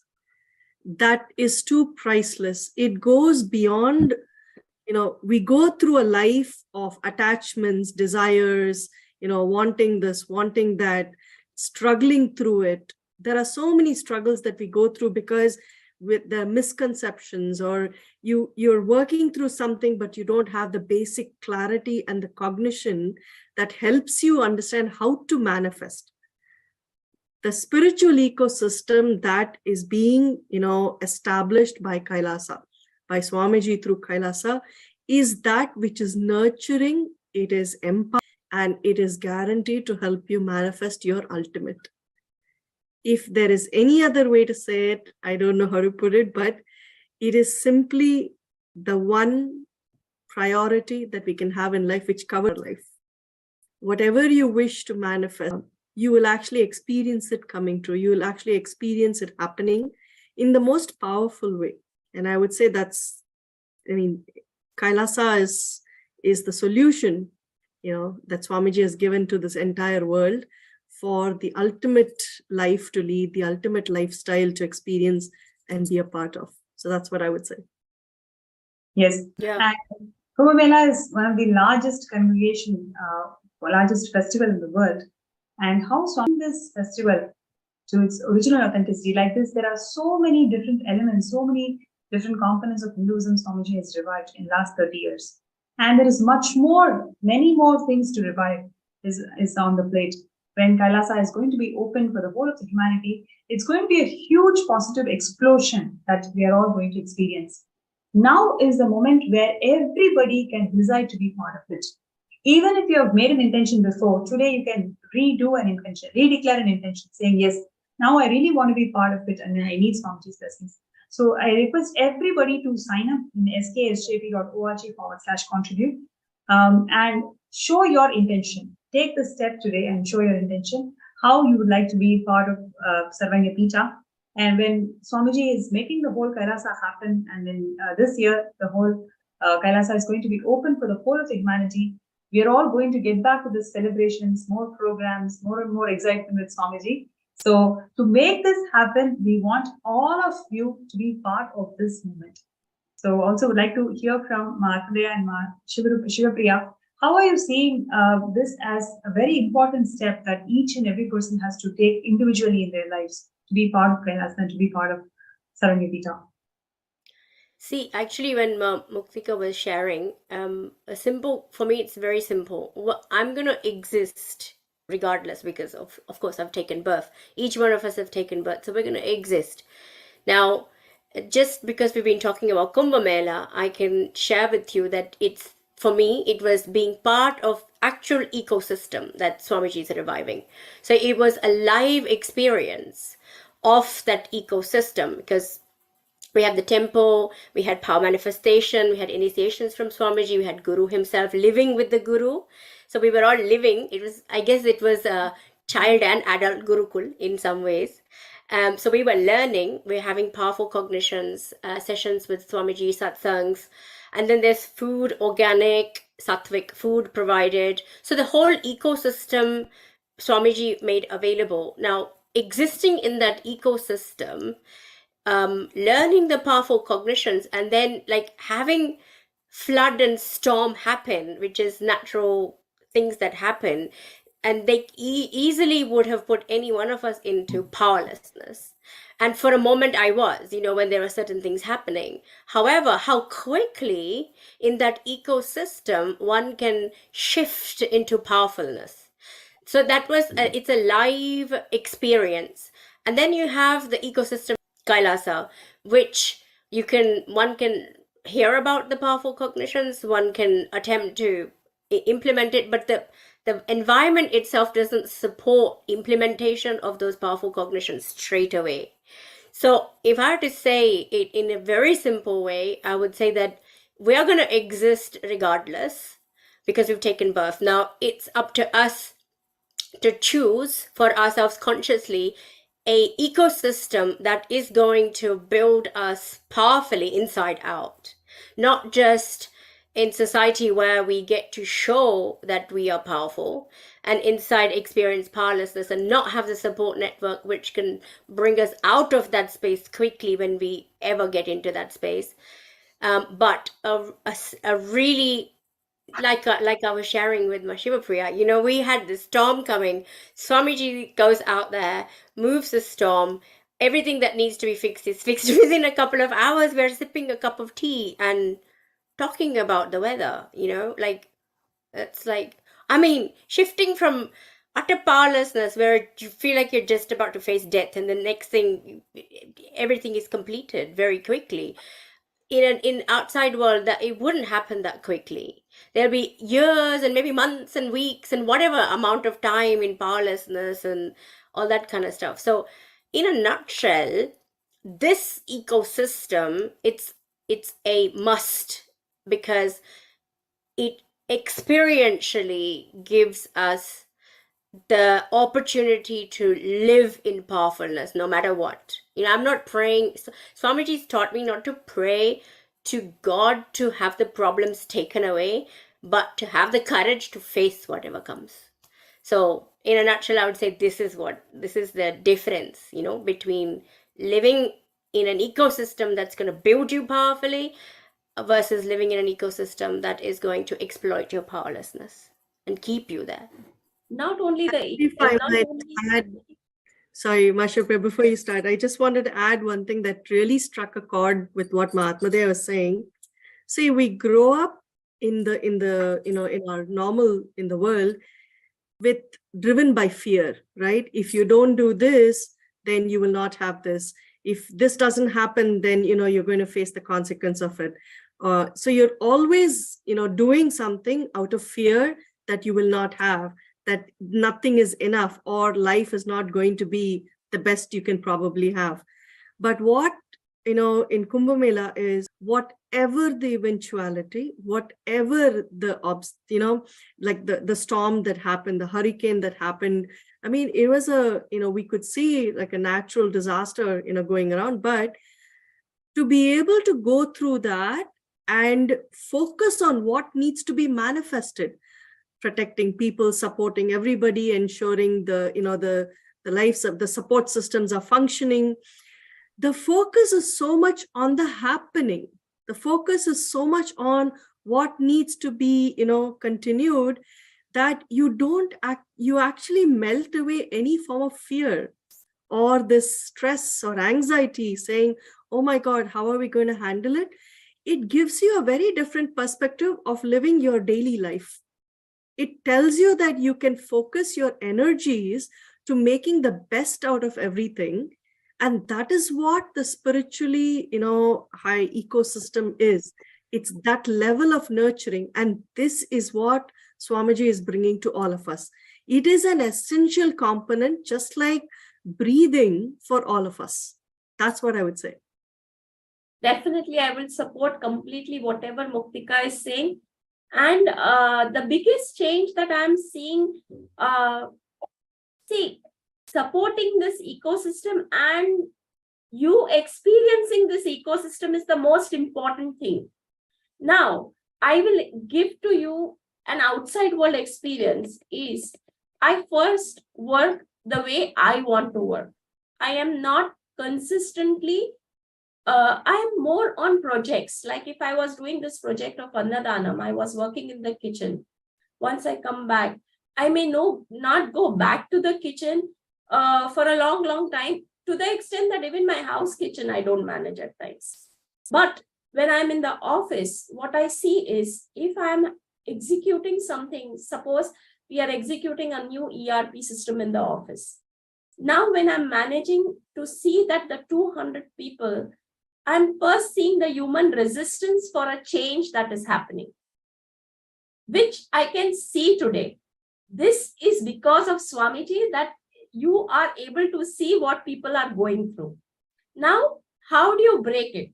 There is no namaskar without chamatkar.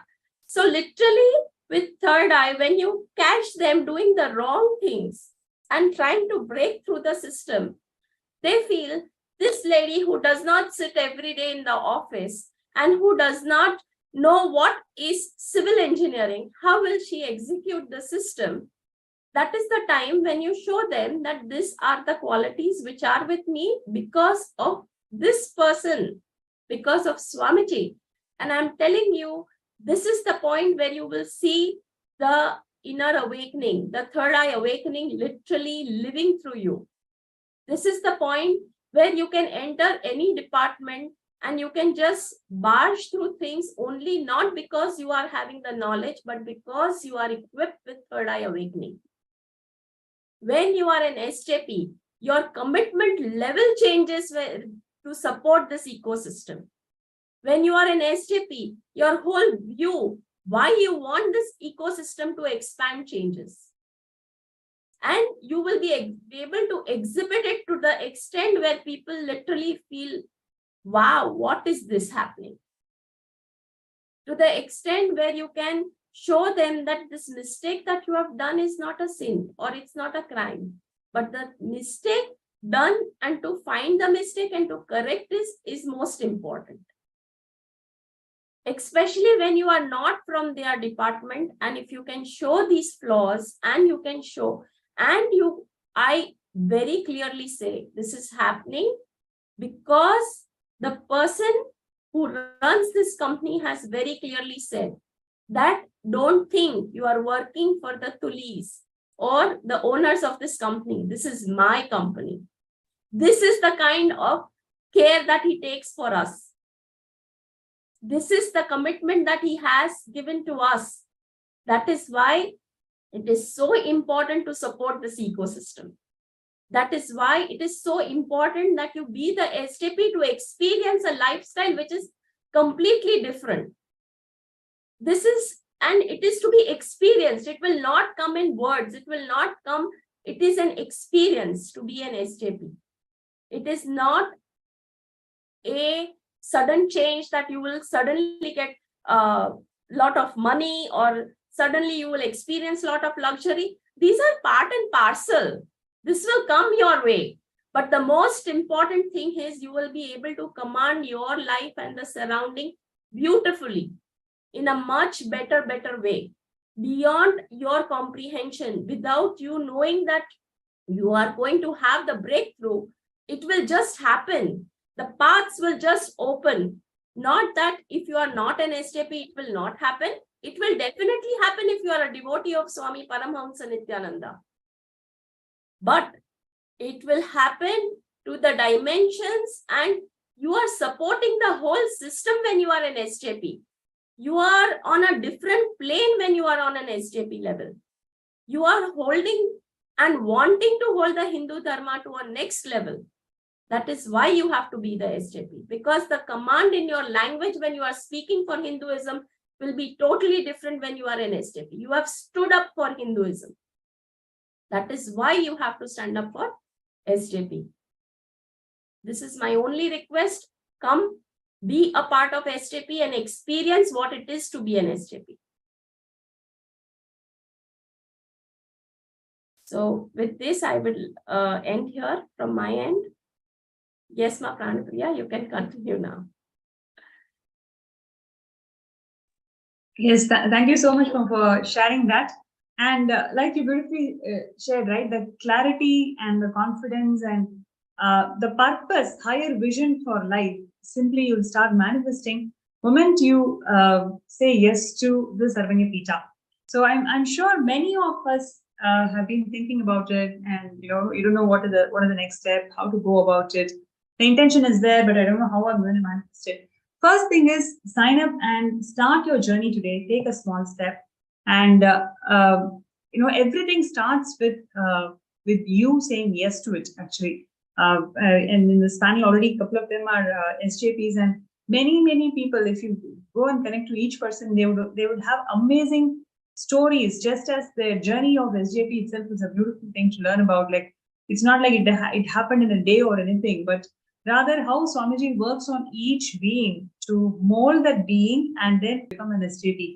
It's a journey by itself. It's a spiritual journey by itself. So I invite all the participants and viewers to take a few minutes to start this journey. Only when you start this journey, you will see the immense support system that you have, the way Swamiji holds your being. Every single Sarvanya Jaman always says this. They just feel the intense presence of Swamiji whenever they want. He's just there. So this amount of strength that you can radiate is something phenomenal, which everybody has to manifest it. So I request everybody to sign up and take a step towards it. And this step that you're taking today will definitely be rewarding, and you're going to be part of the history, reminding all the participants about what Swamiji shared in Jayanti, being the founding fathers of Kailasa is something which nobody can miss.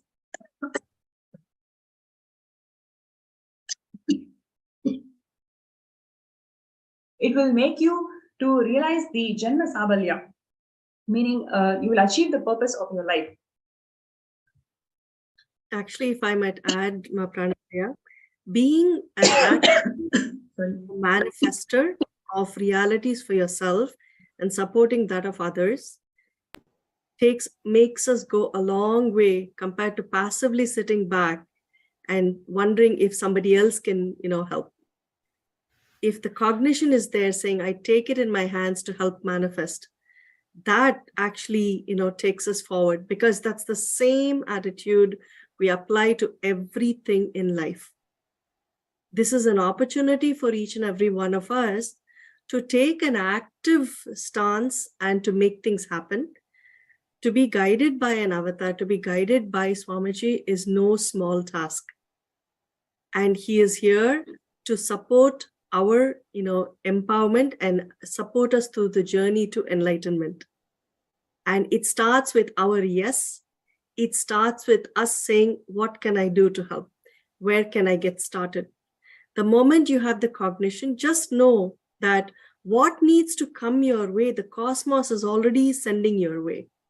All you need to do is put yourself and allow the manifestation to happen.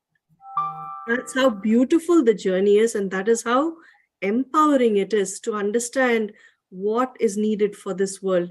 The juncture in the world where we need every one of us to stand up and take an active stance. And this is our opportunity to do that. Supporting Kailasa and being there, is the most beautiful thing I think is going to happen for us this year. I feel we are not only supporting Kailasha. Ma, when we are contributing, we are supporting ourselves first. Because True. First thing is, we are getting out of the limited cognition that we can only do this much. The figures that are put, we feel are far beyond our reach. But the moment you start the journey, first thing will happen is the limited cognition drops. You have a new goal to achieve. And I tell you, you are actually not achieving the goal. The goal is happening on its own once the journey starts. Because see, if you think you can manifest that money, please be rest assured, this is Bhagwan's gift, that he is passing it through you and you are feeling you are giving it to him or to Mahakailasha. You think Bhagwan cannot manifest? If I call him a Bhagwan, he can manifest all that he wants. He does not need us to manifest anything. Please be very clear. It is just that he is allowing you to be the instrument to give the funds through your hands, to give you the opportunity to be the part and party of this Mahakailasha, to support and get your enlightenment. This is a mission only for you to be enlightened. He does not want to prove he is Paramhamsa Nithyananda. Here he is to prove that we all are Paramhamsa Nithyananda. So most important is, please be very clear, it is not that you can fund Kailasha or Mahakailasha. It is that you are given an opportunity to break your limited cognitions, to jump into this higher cognition. And imagine if you can create this well, or you feel you can create this well, imagine you can break so many other cognitions which are limited, because everything in our material life is related to well. So I feel this is a chance that we should break our limited cognition and take the leap to be the SJP, this grand celebration of this earth.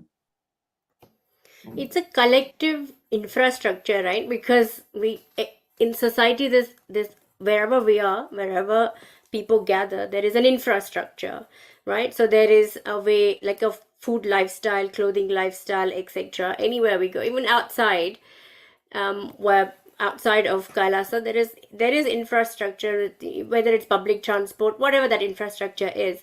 That infrastructure does not support the potential, the highest potential of humanity.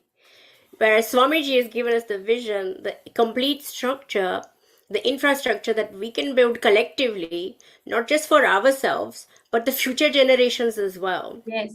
Right? So the quality of life that we live, where we are empowered rather than exploited and kept in powerlessness. So we are anyways contributing towards the societal infrastructure, because we pay tax, we pay to, the clothing that we buy, we pay towards that, we pay towards the public transport, whatever. It's the infrastructure that is already built, the roads, etc. Right? So when you drive, you have to pay for road tax. Even if you have a television at home, you have to pay for that, etc., etc. So for everything there is payment, and that payment is building that infrastructure which is going to keep not only us but also all of the future generation in powerlessness. It does not have the intellect or intelligence to shift. So this infrastructure that Swamiji has given us the vision for, it is time for us to actually start working and contributing towards that, so that is built collectively, because it's for all of us together. So that's one thing I wanted to add, because the quality of living, the number of years that we're going to live on planet Earth, the quality of that living where we're really alive is much, much more higher than, the kind of, what is it, that kind of coma state that we normally, the deluded state that we are normally kept in because of the food we eat, because of the other content that we consume outside of Kailasa, that keeps us in that mediocre and less than mediocre life. Whereas the quality of living is far greater in the infrastructure that Swamiji has given us as a vision. Also, I would like to say, we all have read stories of inspiring stories of people who have made wealth, like the rich dad, poor dad, Reliance story of how from a cycle he was selling clothes to he has become a multi-billionaire tycoon. But these stories are personalized, and we feel we should get inspired. But when Swamiji is giving us a much, much, much higher goal of inspiring, of creating a country which is going to go ahead for generations together, that goal we do not want. And again, he is making all of us into a state of reliance, that from a cycle, he wants us all to become billionaires so that we can contribute for this country. He wants to break our limited cognitions. And this, I'm still telling you, SJP, to be an SJP is only your personal growth. That is my experience. And I promise you that when he holds your hand, the moment you take the decision to be an SJP, you will not be manifesting that. Wealth will get manifested through you. He makes you the reliance, everybody the reliance, but not to buy the huge gold cars and huge houses, but to build the Mahakailasha for the generations to come, where the ecosystem for Hinduism is going to be alive, where you, the way you talk, the way you walk, the way you live will be exhibited in our coming generations also, where they will be proud to wear the Rudraksh, where they will be proud to put on the Kumkum without feeling ashamed that they are Hindus. So if you want the future generations to live this ecosystem, we all have to stand up just with a commitment that yes, we will be the SJPs.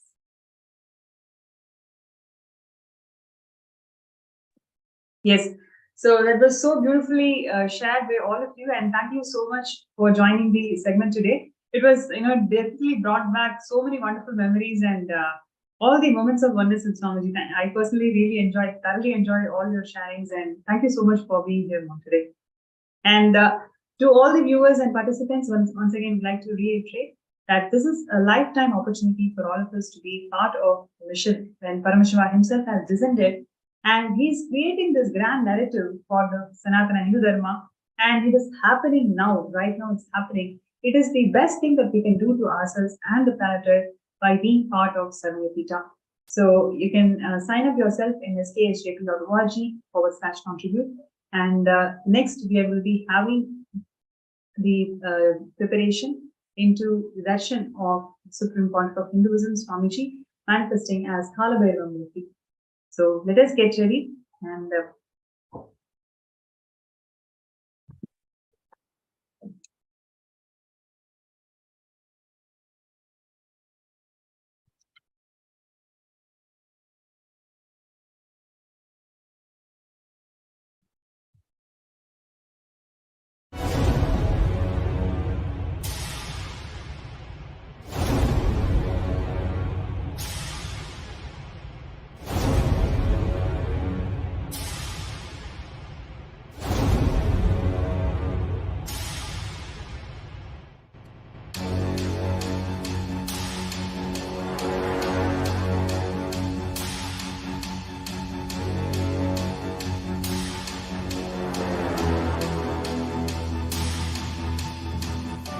understand, literally last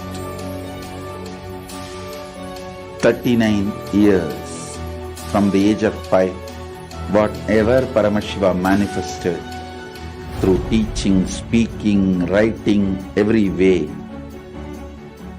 condensing the whole thing and presenting it to you all as experientially in these 21 days through this Jnana Charya, Jnana Kriya, Jnana Yoga, Jnana Jnana is Mahaparamashivoham. Lifestyle for just Paramashiva. Rituals to be just Paramashiva. Yoga for just being Paramashiva. Jnana, just Paramashiva. This Mahaparamashivoham is like literally the ultimate journey in a most safest way.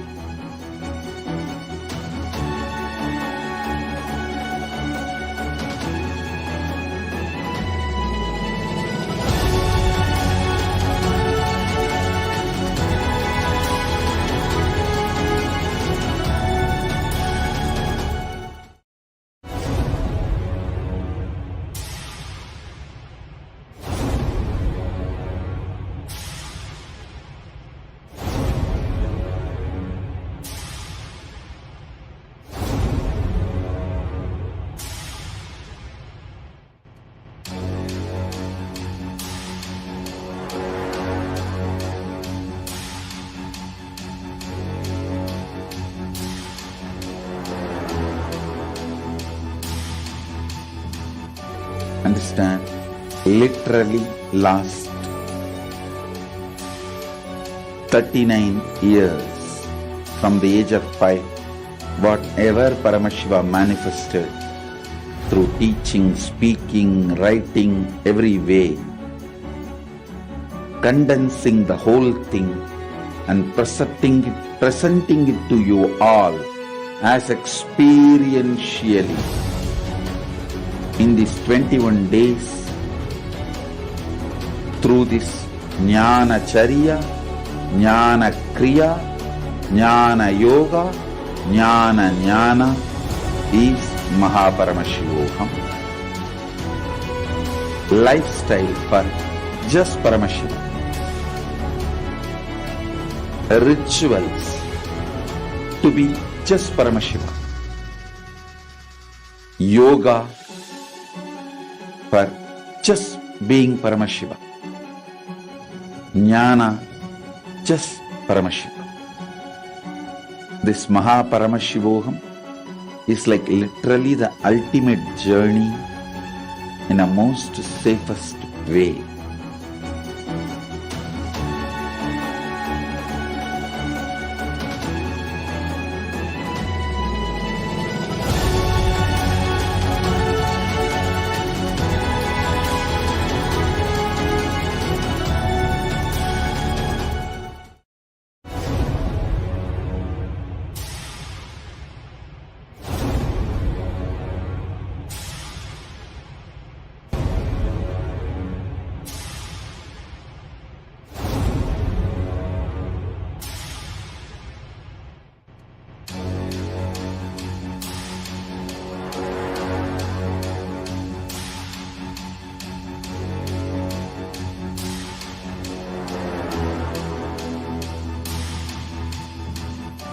Understand, literally last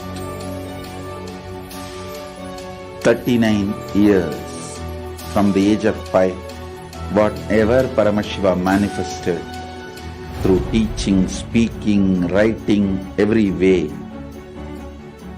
condensing the whole thing and presenting it to you all as experientially in these 21 days through this Jnana Charya, Jnana Kriya, Jnana Yoga, Jnana Jnana is Mahaparamashivoham. Lifestyle for just Paramashiva. Rituals to be just Paramashiva. Yoga for just being Paramashiva. Jnana just Paramashiva. This Mahaparamashivoham is like literally the ultimate journey in a most safest way.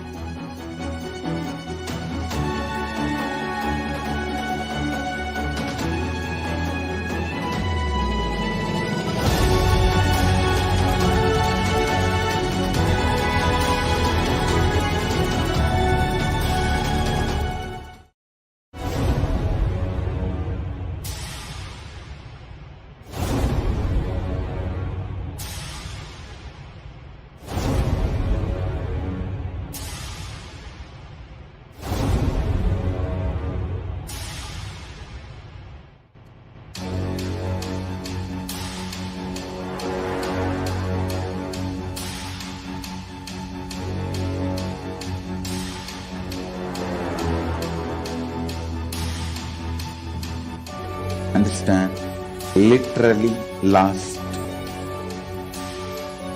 39 years from the age of 5, whatever Paramashiva manifested through teaching, speaking, writing, every way,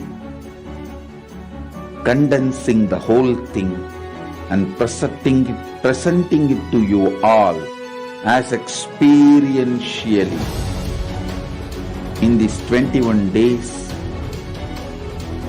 through this Jnana Charya, Jnana Kriya, Jnana Yoga, Jnana Jnana is Mahaparamashivoham.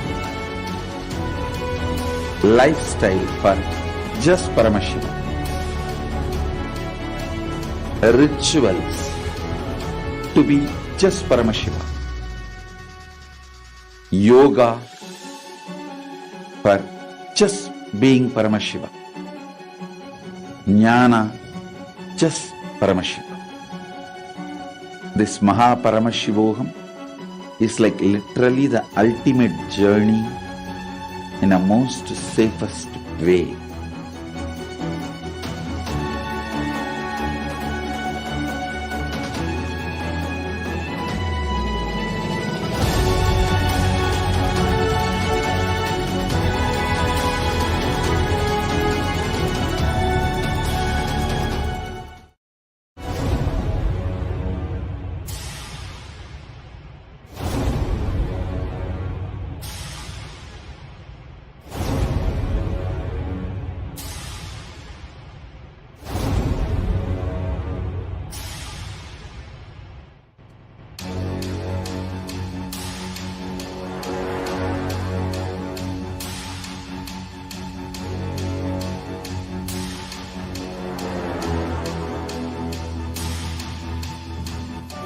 Understand, literally last 39 years from the age of 5, whatever Paramashiva manifested through teaching, speaking, writing, every way, condensing the whole thing and presenting it to you all as experientially in these 21 days through this Jnana Charya, Jnana Kriya, Jnana Yoga, Jnana Jnana is Paramashivam. Lifestyle for just Paramashivam. Rituals to be just Paramashivam. Yoga for just being Paramashivam. Jnana just Paramashivam. This Paramashivam is like literally the ultimate journey in a most safest way.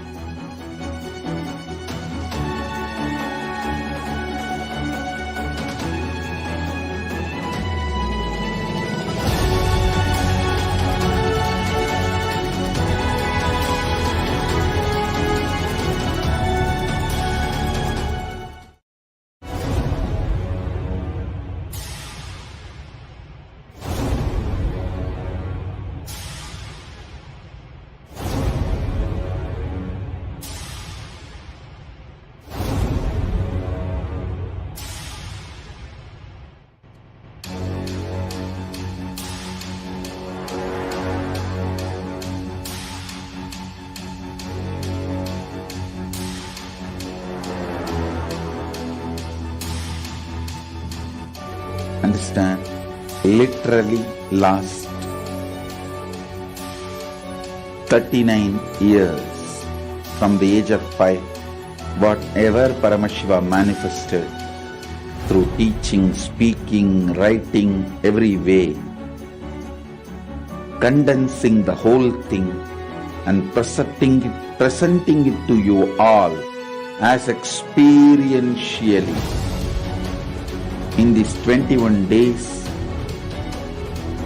through this Jnana Charya, Jnana Kriya, Jnana Yoga, Jnana is Paramashivam. Lifestyle for just Paramashivam. Rituals to be just Paramashivam. Yoga for just being Paramashivam. Jnana just Paramashivam. This Paramashivam is like literally the ultimate journey in a most safest way.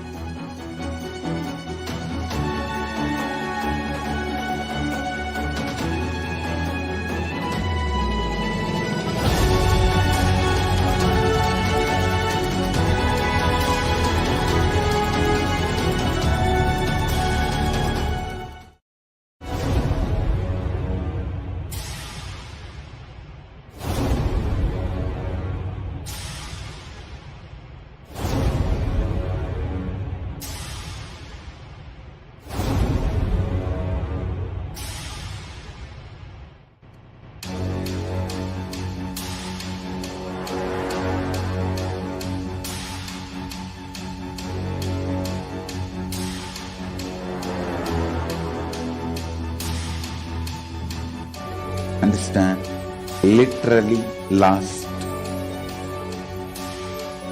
39 years from the age of 5, whatever Paramashiva manifested through teaching, speaking, writing, every way, condensing the whole thing and presenting it to you all as experientially in these 21 days through this Jnana.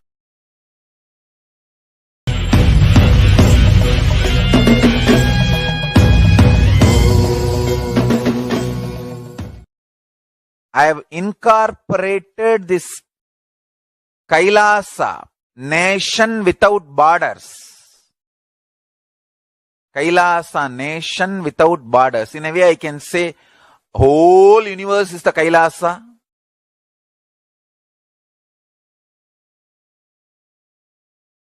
Kailasa, nation without borders. I've incorporated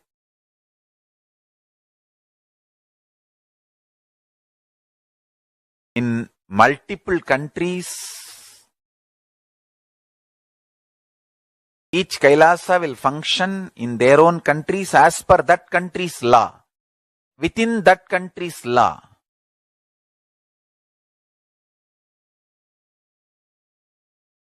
Understand? The Kailasa is revived to do contribution, uniting the nations for contribution. Hinduism, Veda Agamas have great things to contribute to the world. Like the great power manifestation science, the ancient culture and arts, the ancient lifestyle truths, the ancient medical practices and medicinal knowledge, the ancient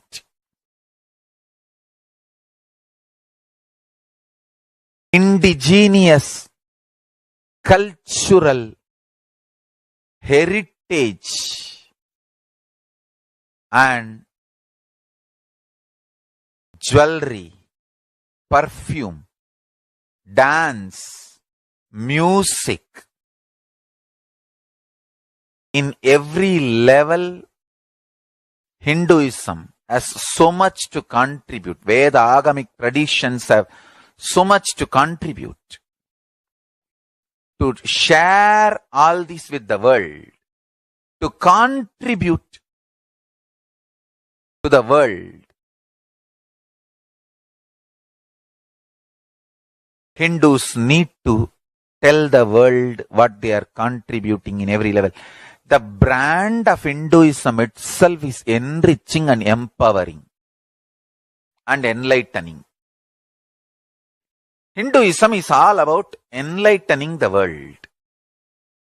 Empowering, enlightening, enriching the world. Contributing.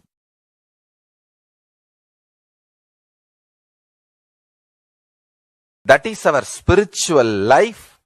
That is our spiritual strength. That is our spiritual core principle. O humanity, I request you with folded hands, some one corner of the world, if you just give me few hundred acres, I will keep this whole science alive.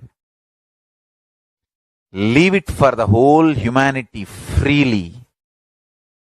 Fortunately, Paramashiva has given me the power to decode all this Hindu medicinal system, Hindu judiciary system, Hindu social law and order system, Hindu power manifestation system, Hindu mental sciences system, Hindu yogic sciences, the sciences of Hindu biology, Hindu physics, Hindu psychology, Hindu physiology, Hindu chemistry, all this Paramashiva has given me the power to decode. Whatever the remaining scriptures are available with the humanity, Paramashiva has blessed me, and I have collected, not only I have collected and organized, I can decode. This whole science can be kept alive in any one corner of the world. Just few hundred acres are given for me to live peacefully and exist peacefully. I can store this whole thing alive and contribute it to humanity. Humanity can become better and better and better. I can make the planet Earth so much better place to live. I am here to contribute, and I will continue to contribute.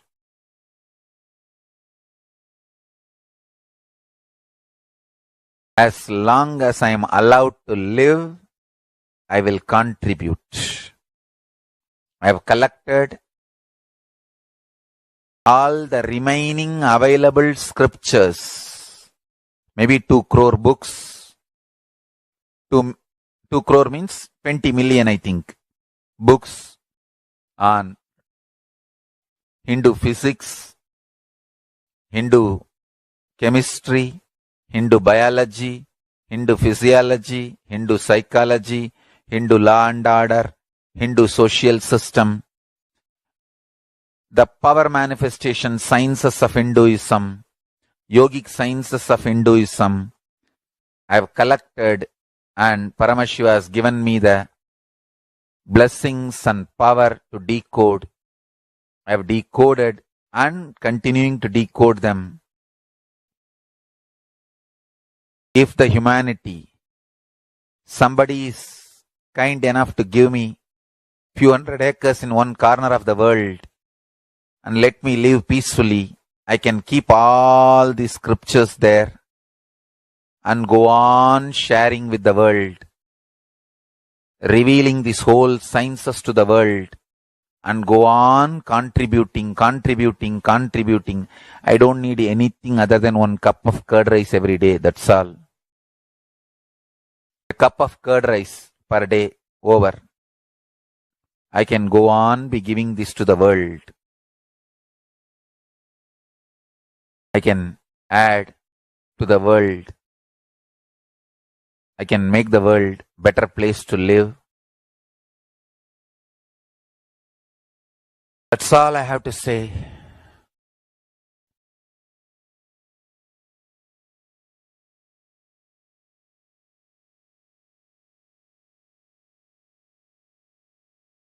Thousands of medicines are described detail in ancient Siddha and Ayurvedic scriptures. Paramashiva has given me the power to decode them, read them, and properly translate and map them to the modern day human language.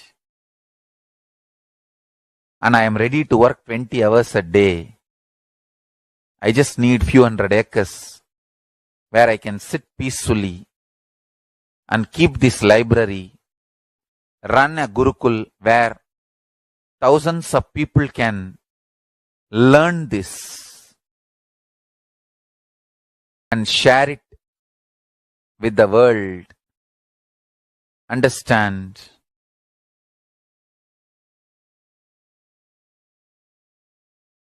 I am only interested in contributing.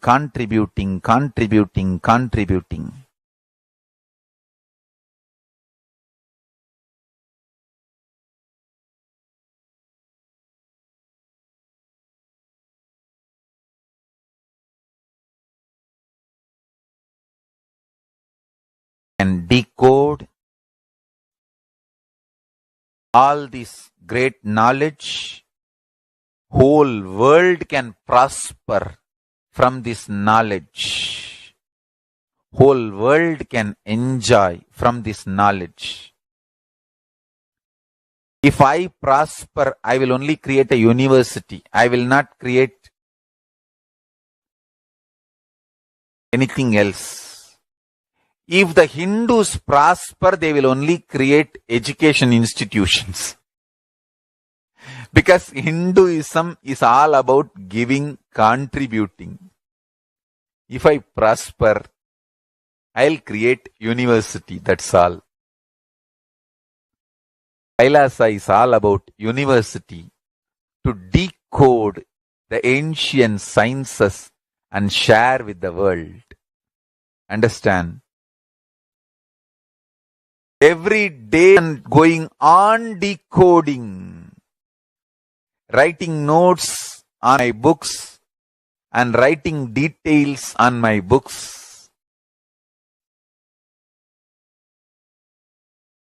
Whether it is making human beings manifest powers, and I have also now started downloading and decoding the science of making animals manifest powers.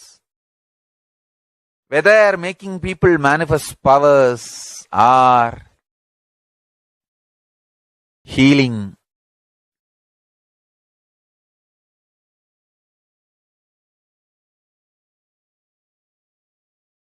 in every level. Life is all about contribution, contribution, contribution.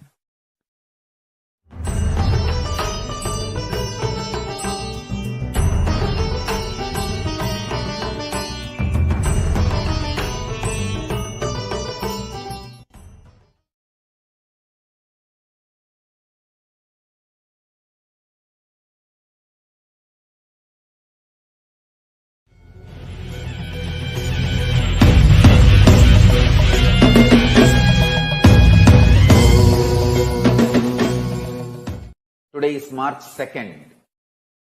Worst assassination attempts I faced on this very day. Literally, March 2nd and 3rd, 4th, 5th, this 1 week, at least 10 times they tried on different years. Very aggressively.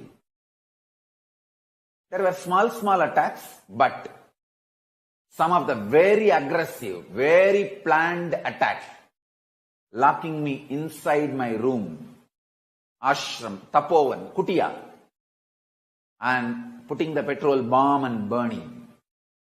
That kind of a sure shot methods they tried. By the grace of Paramashiva, protection of Mahabhairava, I am still alive. I am saved by the grace of Paramashiva and protection of Mahabhairava, Mahakala Bhairava. Still, I am continued to be protected by the grace of Paramashiva and protection of Mahakala Bhairava. You can see the photos and videos. It is not created even by us. It was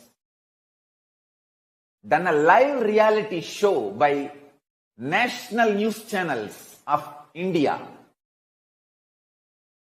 They were pride about burning me live. They were not interested in legally dealing with me. First of all, I have not done anything wrong, anything illegal or immoral or antisocial. I have not done anything wrong in any level.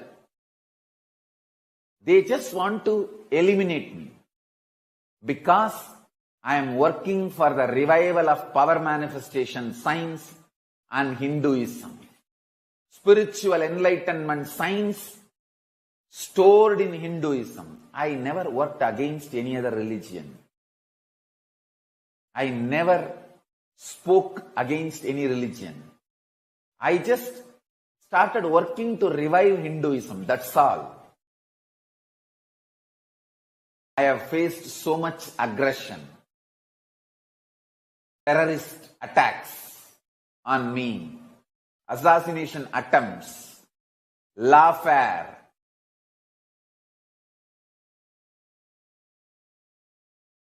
hate speech, every level.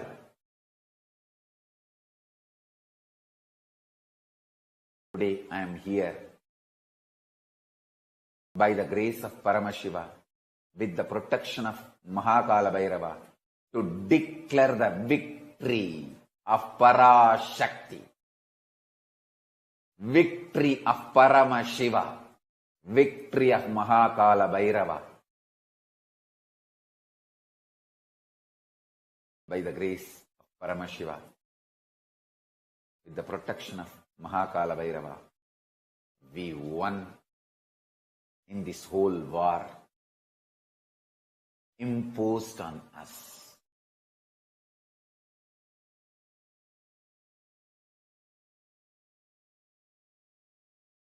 Understand?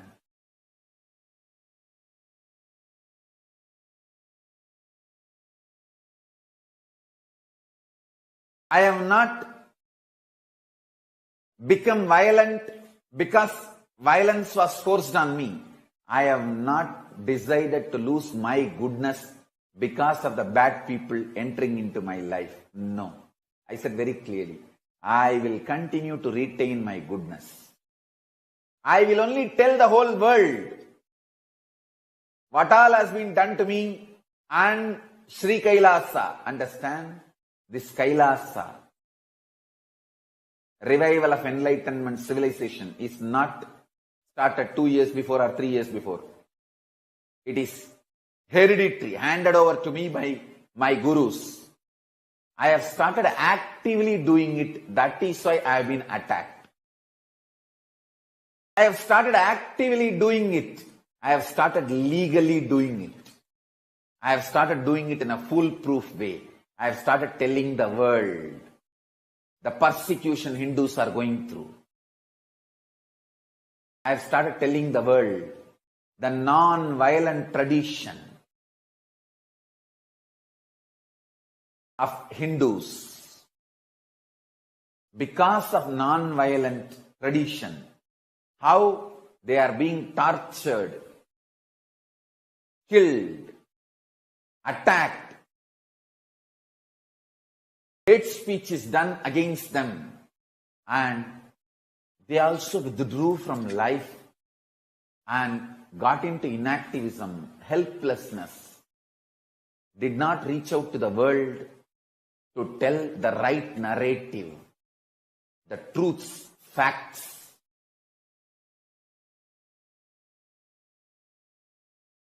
Even now, Hindus are being portrayed all over the world as terrorists, even after being attacked. They are attacked, but they are projected as terrorists.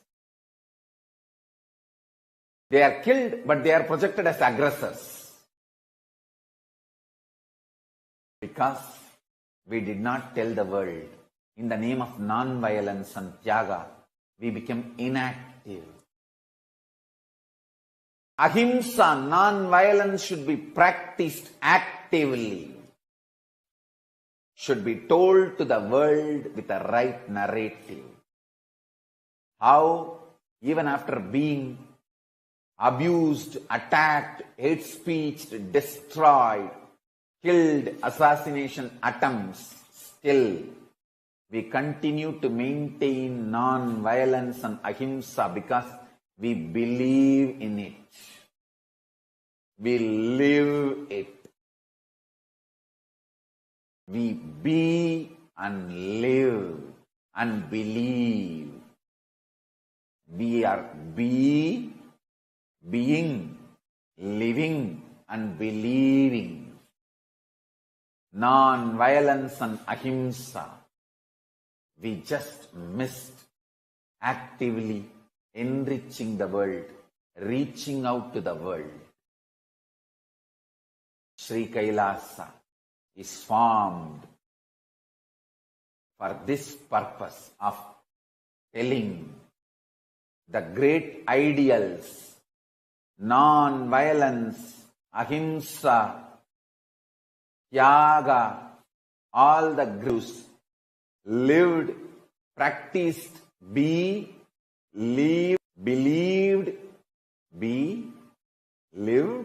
believed by Hindus actively to the whole world.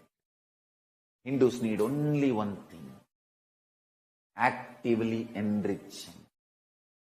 You should have worked on all the mass communication infrastructures and reached out to the world through entertainment industry, through the mass communication methodologies, to mass media methods, and to the United Nations, and to every human rights organization, and to the whole world, how non-violent we are, and why we believe in ahimsa, non-violence, all these great principles. Actively enriching, organized way enriching should have been done, which Hindus missed. Sri Kailasa is created, revived for that purpose. Sri Kailasa is age-old nation,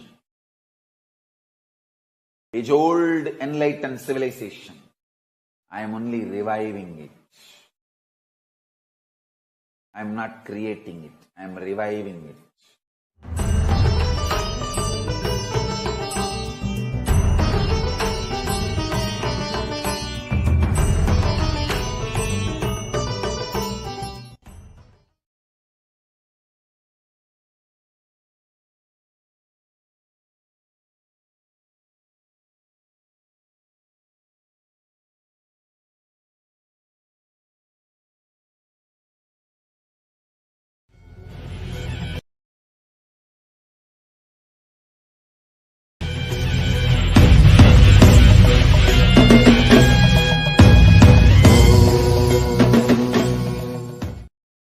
I have incorporated this Kailasa, nation without borders.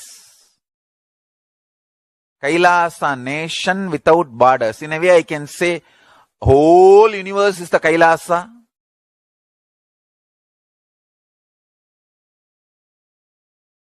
Kailasa, nation without borders. I have incorporated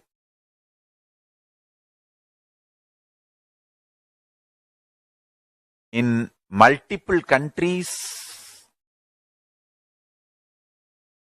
Each Kailasa will function in their own countries as per that country's law, within that country's law.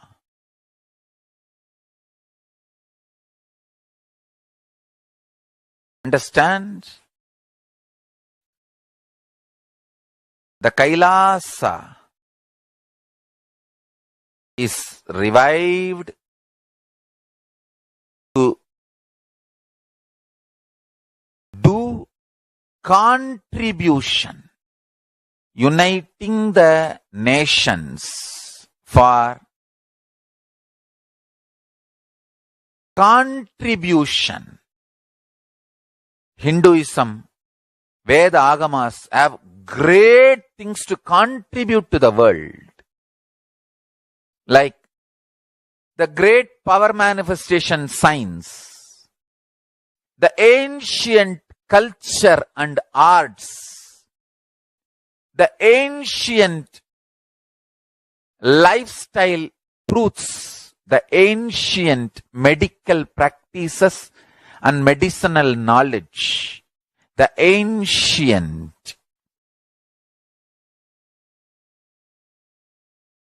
indigenous cultural heritage and jewelry, perfume, dance, music. In every level, Hinduism has so much to contribute. Veda Agamic traditions have so much to contribute.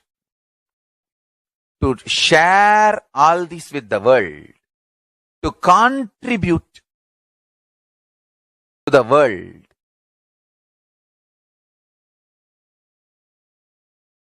Hindus need to tell the world what they are contributing in every level. The brand of Hinduism itself is enriching and empowering and enlightening.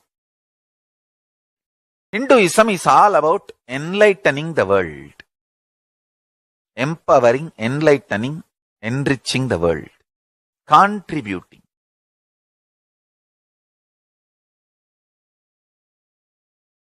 That is our spiritual life. That is our spiritual strength. That is our spiritual core principle. O humanity, I request you with folded hands, some one corner of the world, just give me few hundred acres. I will keep this whole science alive. Leave it for the whole humanity freely. Fortunately, Paramashiva has given me the power to decode all this Hindu medicinal system, Hindu judiciary system, Hindu social law and order system, Hindu power manifestation system, Hindu mental sciences system, Hindu yogic sciences, the sciences of Hindu biology, Hindu physics, Hindu psychology, Hindu physiology, Hindu chemistry, all this Paramashiva has given me the power to decode. Whatever the remaining scriptures are available with the humanity, Paramashiva has blessed me, and I have collected, not only I have collected and organized, I can decode. This whole science can be kept alive in any one corner of the world. Just few hundred acres are given for me to live peacefully and exist peacefully.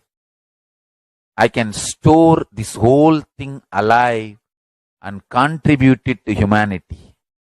Humanity can become better and better and better. I can make the planet Earth so much better place to live. I am here to contribute, and I will continue to contribute.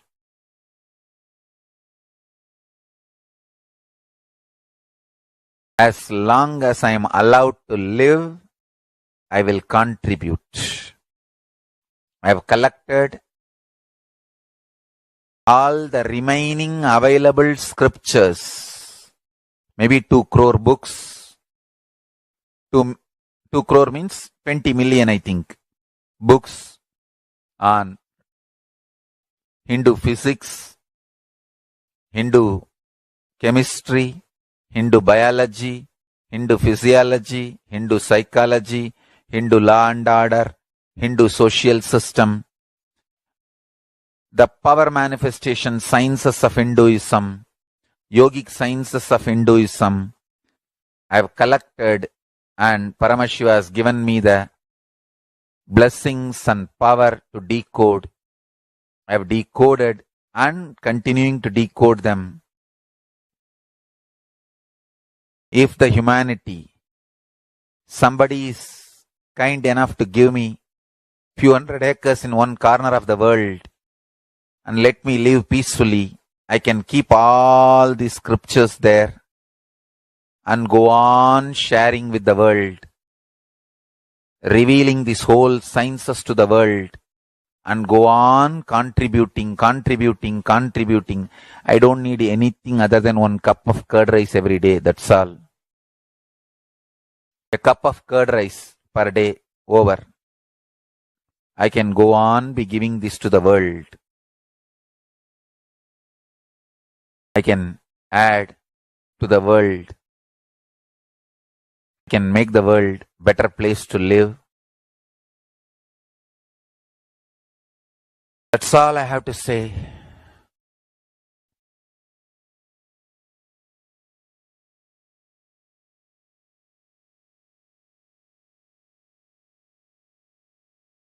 Thousands of medicines are described detail in ancient Siddha and Ayurvedic scriptures. For us to decode them, read them, and properly translate and map them to the modern day human language. And I am ready to work 20 hours a day. I just need few hundred acres where I can sit peacefully and keep this library, run a Gurukul where thousands of people can learn this and share it with the world. Understand?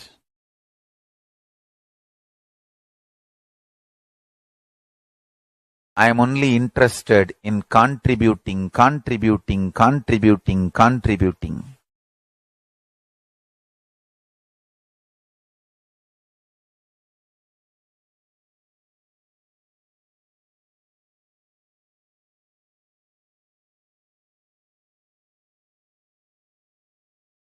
if we can decode all this great knowledge, whole world can prosper from this knowledge. Whole world can enjoy from this knowledge. If I prosper, I will only create a university. I will not create anything else. If the Hindus prosper, they will only create education institutions.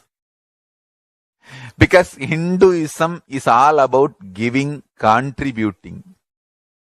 If I prosper, I'll create university, that's all.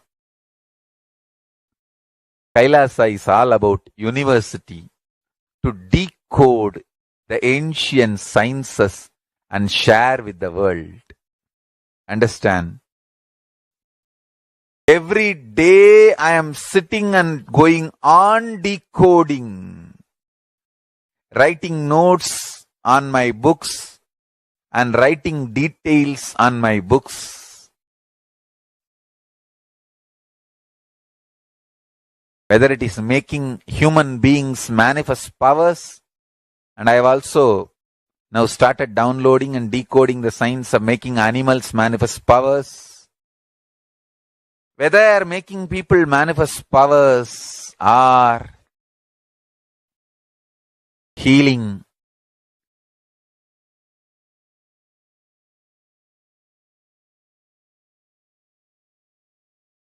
in every level, life is all about contribution, contribution, contribution.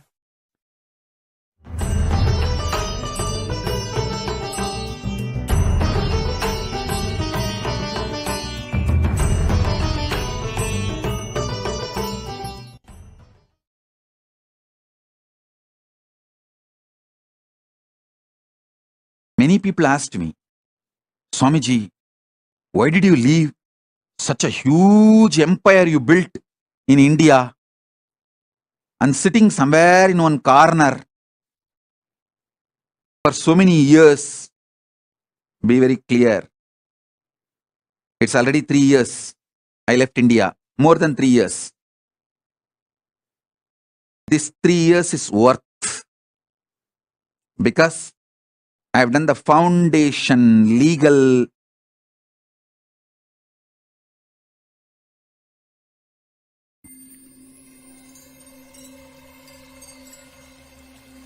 I welcome you all with my love and respect. Let you all open all your 3 eyes. Om Nithyananda Paramashivam.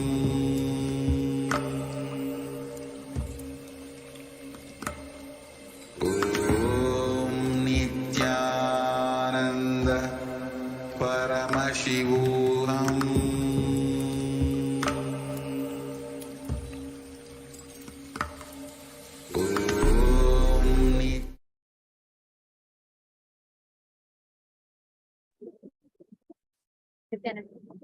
All the participants that are there sitting with us.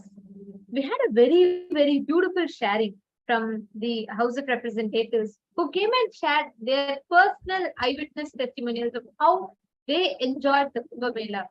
And we all listened to Swamiji, how this revival of Kailasa nation, revival of Hinduism is Swamiji's vision right from the time of his descent onto planet Earth.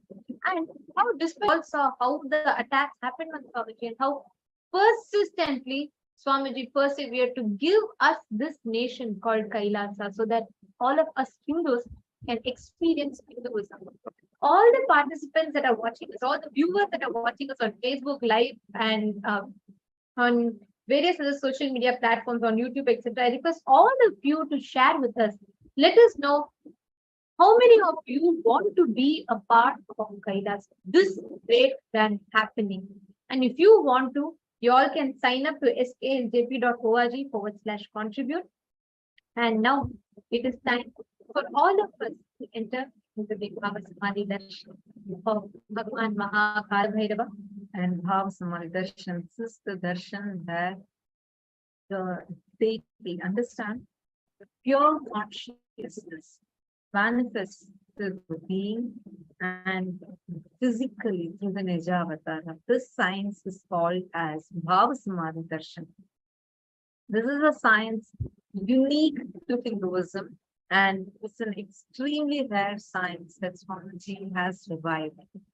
And we have been experiencing the Bhava Samadhi Darshan, the various forms, various different deities, various different dimensions of Paramashivam. We have been experiencing these Bhava Samadhi Darshans through Swamiji.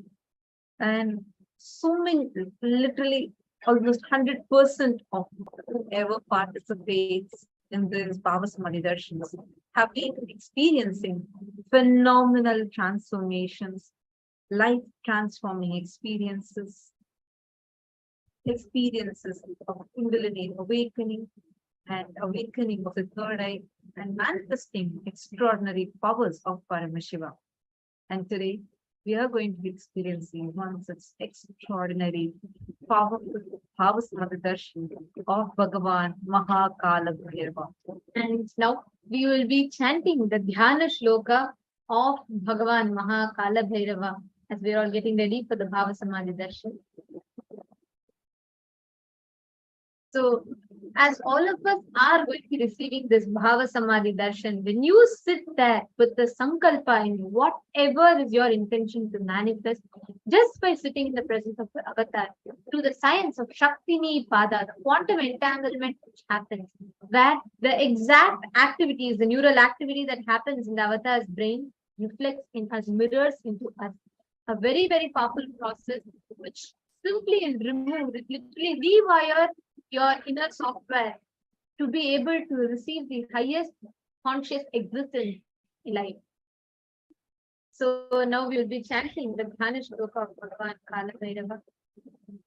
Shulam Damarukam Chaiva Shankham Chakram Gadadharam Khadgam Patram Cha Khatwakam Pasham Kushadharam Tata Dashabahum Trinetram Cha Sarparajopavitinam Digambaram Kumaram Cha Vanavahana Samyutam Damshtakarala Vadanam Mastaishwaryam Phaladam Chandika Shakti Sahitam Dhyayet Samhara Bhairavam. Now, in this same space, let us get into the space of meditation. Please sit with your head, neck and spine in a straight line. Close your eyes and start chanting the Mahavakya. Om Nithyananda Paramashivam. Continuously chant the Mahavakya and be in a deep blissful awareness. Please have your eyes closed. Inhale and exhale deeply and slowly. And now, in space, prepare your inner space of immense gratitude and get ready to receive the darshan of Bhagavan Mahakala Bhairava.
I welcome you all with my love and respect.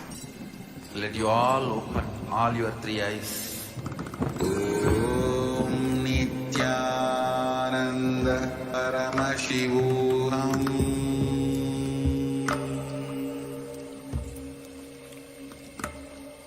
Om Nithyananda Paramashivam.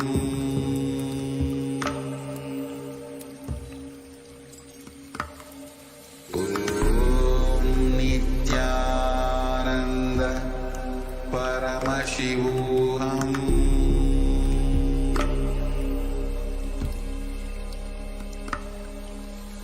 Om Nithyananda Paramashivam. Om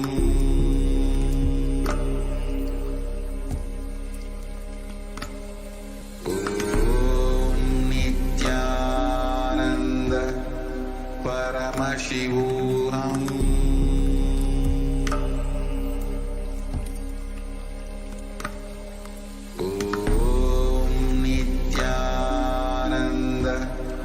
Paramashivam.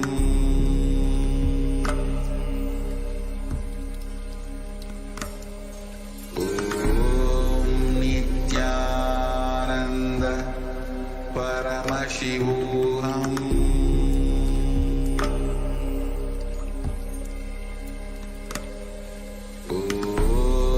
Nithyananda Paramashivam. Paramashivam.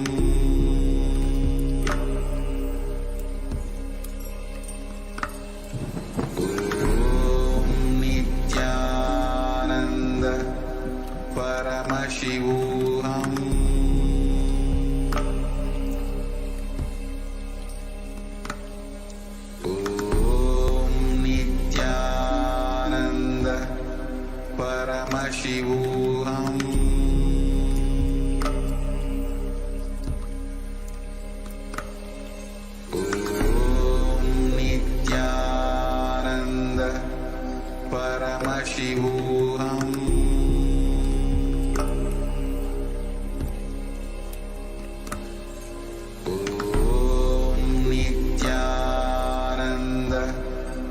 Paramashivam. Om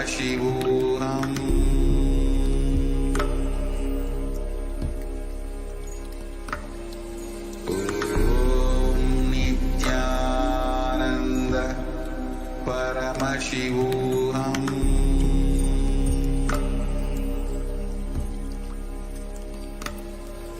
Om Nithyananda Paramashivam.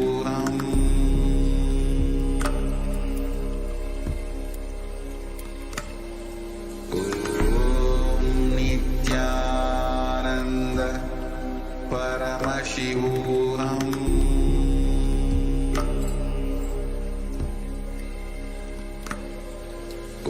Om Nithyananda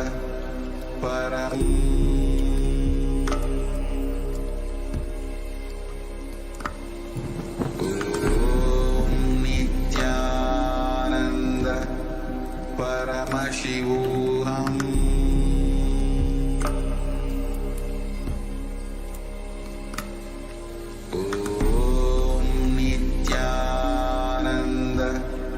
Paramashivam.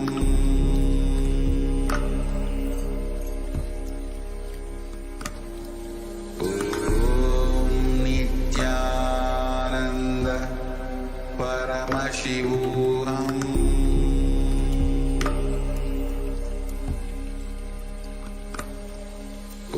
Om Nithyananda Paramashivam.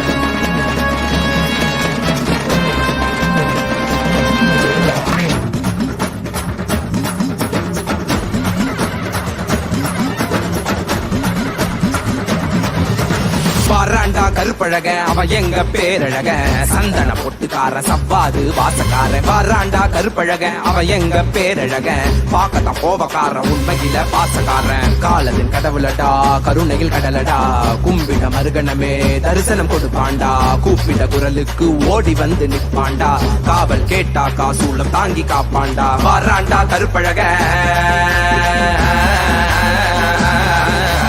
வராண்டா கருப்பழக அவ எங்க பேரழக சந்தன பொட்டுக்கார சவ்வாது வாசக்கார வராண்டா கருப்பழக அவ எங்க பேரழக பாக்கத்தான் கோபக்கார உண்மையில பாசக்காரன்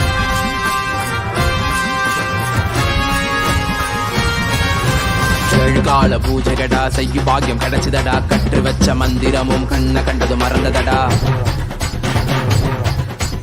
ஏழு கால பூஜைகடா செய்யு பாக்கியம் கிடைச்சதடா கற்று வச்ச மந்திரமும் கண்ண கண்டது மறந்ததடா பாலபிஷேகம் செய்திடவே பாவ மோஷம் கிட்டியதடா கோபக்கார கண்ணத்துக்கு சந்தனத்தை புசுங்கடா அழகின் அம்சமடா என் மீசமாகா வாராண்டா அவ கண்ண உருட்டிக்கிட்டே வாராண்டா வாராண்டா அவ மீச முருகிக்கிட்டே வாராண்டா வாராண்டா அவ நெஞ்ச நிமிட்டிக்கிட்டே வாராண்டா வாராண்டா அவ சூழோ எழுதிக்கிட்டு வாராண்டா கருப்பழக அவ எங்க பேரழக சந்தன பொட்டுக்கார சவ்வாது வாசக்கார வாராண்டா கருப்பழக அவ எங்க பேரழக பாக்கத்தா கோபக்கார உண்மையில பாசக்கார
கோடிக்கணக்கான மக்களை எல்லாம் மகா பரமசிவ நிலைய உணர வைக்க அந்த 18ஆம் படி கருப்பு பாம்பு காட்டுக்குள்ள காலபைரவனா குடிபுகுந்து கலிகால பூமிய கைலாயமா மாத்த வந்திருக்கோம். அம்மையப்பன் நித்யானந்தன் பூரணம் கொண்டு வந்த அழக பாடிடதான் வேண்டுமோ? நித்யானந்தா நித்யானந்தா நித்யானந்தா நித்யானந்தா நித்யானந்தா நித்யானந்தா நித்யானந்தா நித்யானந்தா கட்டக்க விரிச்சு விட்டு போனமா முனாகட்டும் கட்டக்க விரிச்சு விட்டு போனமா முனாகட்டும். கோடாரி முறுக்கு மீச கருப்பா எங்க கருப்பா எனக்கே உனக்காக தந்தேனையா கருப்பா எனக்கே உனக்காக தந்தேனையா கருப்பா. கண்டவாள போட்டுக்கிட்டு சங்கிலி மணி மாலை சுத்தி கண்ட மாலை போட்டுக்கிட்டு சங்கிலி மணி மாலை சுத்தி வெள்ளி சூளம் கையில கருப்பா பெரிய வெள்ளி சூளம் கையில கருப்பா எங்க கருப்பா அழகு கருப்பா போட்ட கருப்பா சங்கிலி கருப்பா விரைவில் வருவாய் எந்த கருப்பா எந்த கருப்பா வருவாய் குருவாய் அருள்வாய் வருவாய் குருவாய் அருள்வாய் கருப்பா நீ வருவாய் குருவாய் அருள்வாய் கருப்பா. வசமுடன் ஓடி வந்து நேசமாக அருள தந்து நாய் போல வாச காட்டும் கருப்பா மச்ச குழந்தை போல வாசத்தை காட்டிடுவான் மெச்ச ஒரு அதிகில்ல கருப்பா உன்னை மெச்ச ஒரு அதிகில்ல கருப்பா பெரிய கருப்பா. வீச்சருவா வீசுகிட்டே வராரு வெங்க புண்ணி போல இங்கு வீரமாக வராரு கருப்பா உன்னையே கதியா வந்தோ கருப்பா. நித்யானந்தா நித்யானந்தா நித்யானந்தா நித்யானந்தா நித்யானந்தா நித்யானந்தா நித்யானந்தா நித்யானந்தா.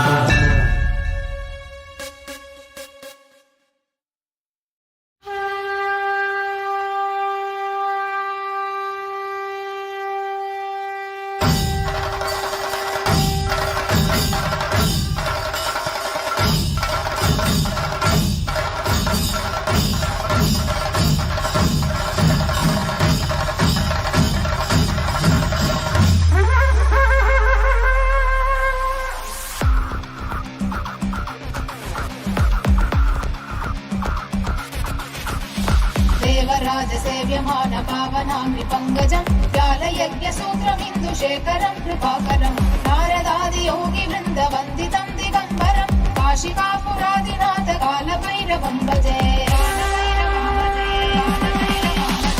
देवराजसेव्यमान पावनाम्नि पङ्कजं व्यालयज्ञसूत्रमिन्दुशेखरं कृपाकरं नारदादियोगिवृन्दवन्दितं दिगम्बरं काशिकापुरादिनाथ कालभैरवं भजे.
काशीवासलोक पुण्य पापशोधकं विभुं नीतिमार्गकोविदं पुरातनं जगत्पतिं काशिकापुरादिनाथ कालभैरवं भजे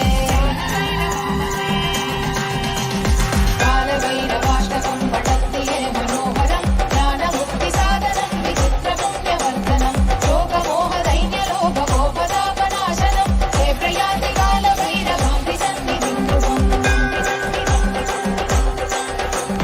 काशिकापुरादिनाथ कालभैरवं भजे काशिकापुरादिनाथ कालभैरवं भजे काशिकापुरादिनाथ कालभैरवं भजे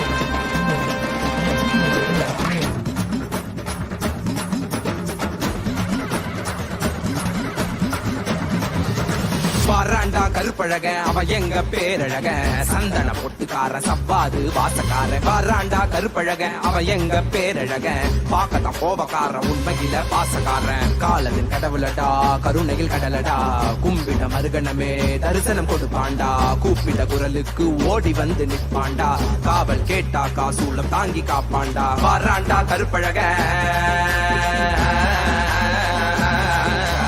வாராண்டா கருப்பழக அவ எங்க பேரழக சந்தன பொட்டுக்கார சவ்வாது வாசக்கார வாராண்டா கருப்பழக அவ எங்க பேரழக பாக்கத்தான் கோபக்கார உண்மையில பாசக்காரன்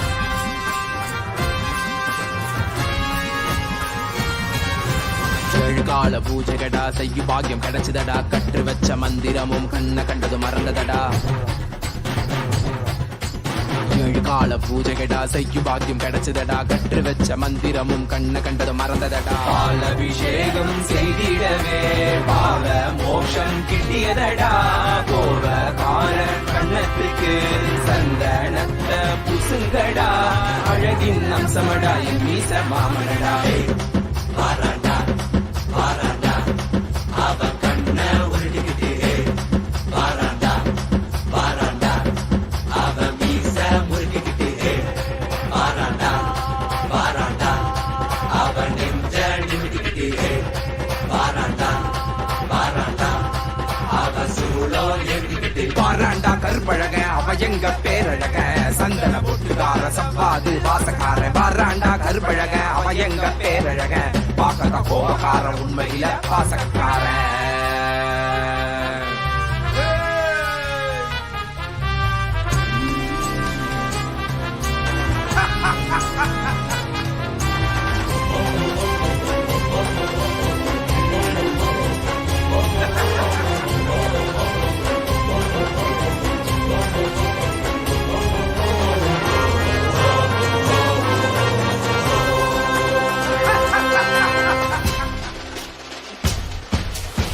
அவசரத்தில் அலங்கரிச்சாலும் அவன் அழகுக்கு பஞ்சமில்லையே பூமால பார்த்து புட்டாக்கா அவன் ஆனந்தத்திற்கெல்லையே இல்ல ஏற்றிய தூபத்தை விட உண்மைனி மணக்குதையா காட்டிய தீபத்தில் திவ்ய தரிசனம் கிட்டியதையா குசித்த நைவேத்தியத்தால் அமிர்தம் ஒன்று கிடைத்ததையா கண்ட கற்பூர காட்சியிலே கண்கள் கசிந்து வடிந்ததையா சந்தன மேனியனுக்கு சந்தனத்துல பட்டையிடு கண்ணில மைய தீட்டி மீசையத்தான் முறுக்கிவிடு சந்தன மேனியனுக்கு சந்தனத்துல பட்டையிடு கண்ணில மைய தீட்டி மீசையத்தான் முறுக்கிவிடு முறைச்சி பார்த்தாக்கா கண்ணத்தை கிள்ளி விடுடா வாராண்டா கருப்பழக அப்ப எங்க பேரழக சந்தன பொட்டுக்கார சவ்வாது வாசக்கார வாராண்டா கருப்பழக அவ எங்க பேரழக பாக்கத்தான் கோபக்கார உண்மையில பாசக்கார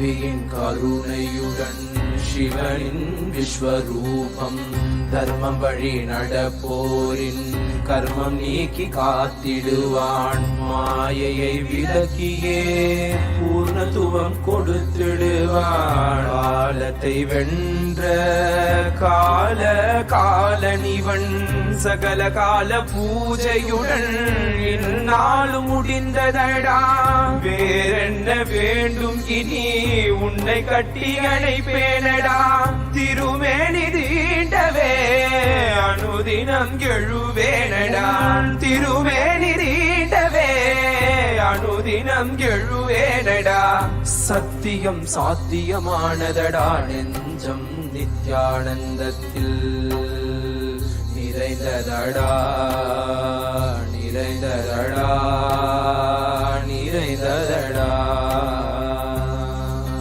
நித்யானந்தம் நித்யானந்தம் நித்யானந்தம் நித்யானந்தம் நித்யானந்தம் நித்யானந்தம் நித்யானந்தம்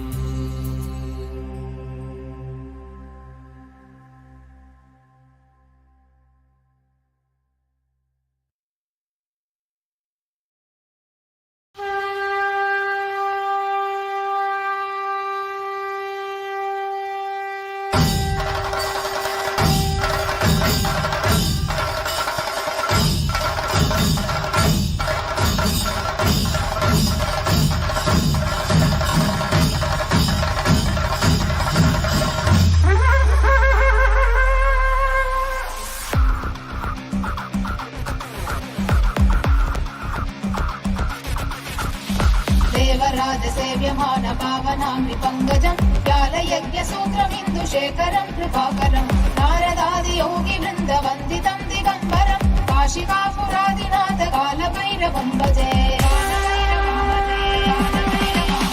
देवराज सेव्यमान पावनाम्रि पङ्कजं व्यालयज्ञसूत्रमिन्दुशेखरं कृपाकरं नारदादियोगि वृन्दवन्दितं दिगम्बरं काशिकापुरादिनाथ कालभैरवं भजे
It was such a powerful darshan of Bhagavan Mahakala Bhairava. Just had this beautiful darshan. Now we are going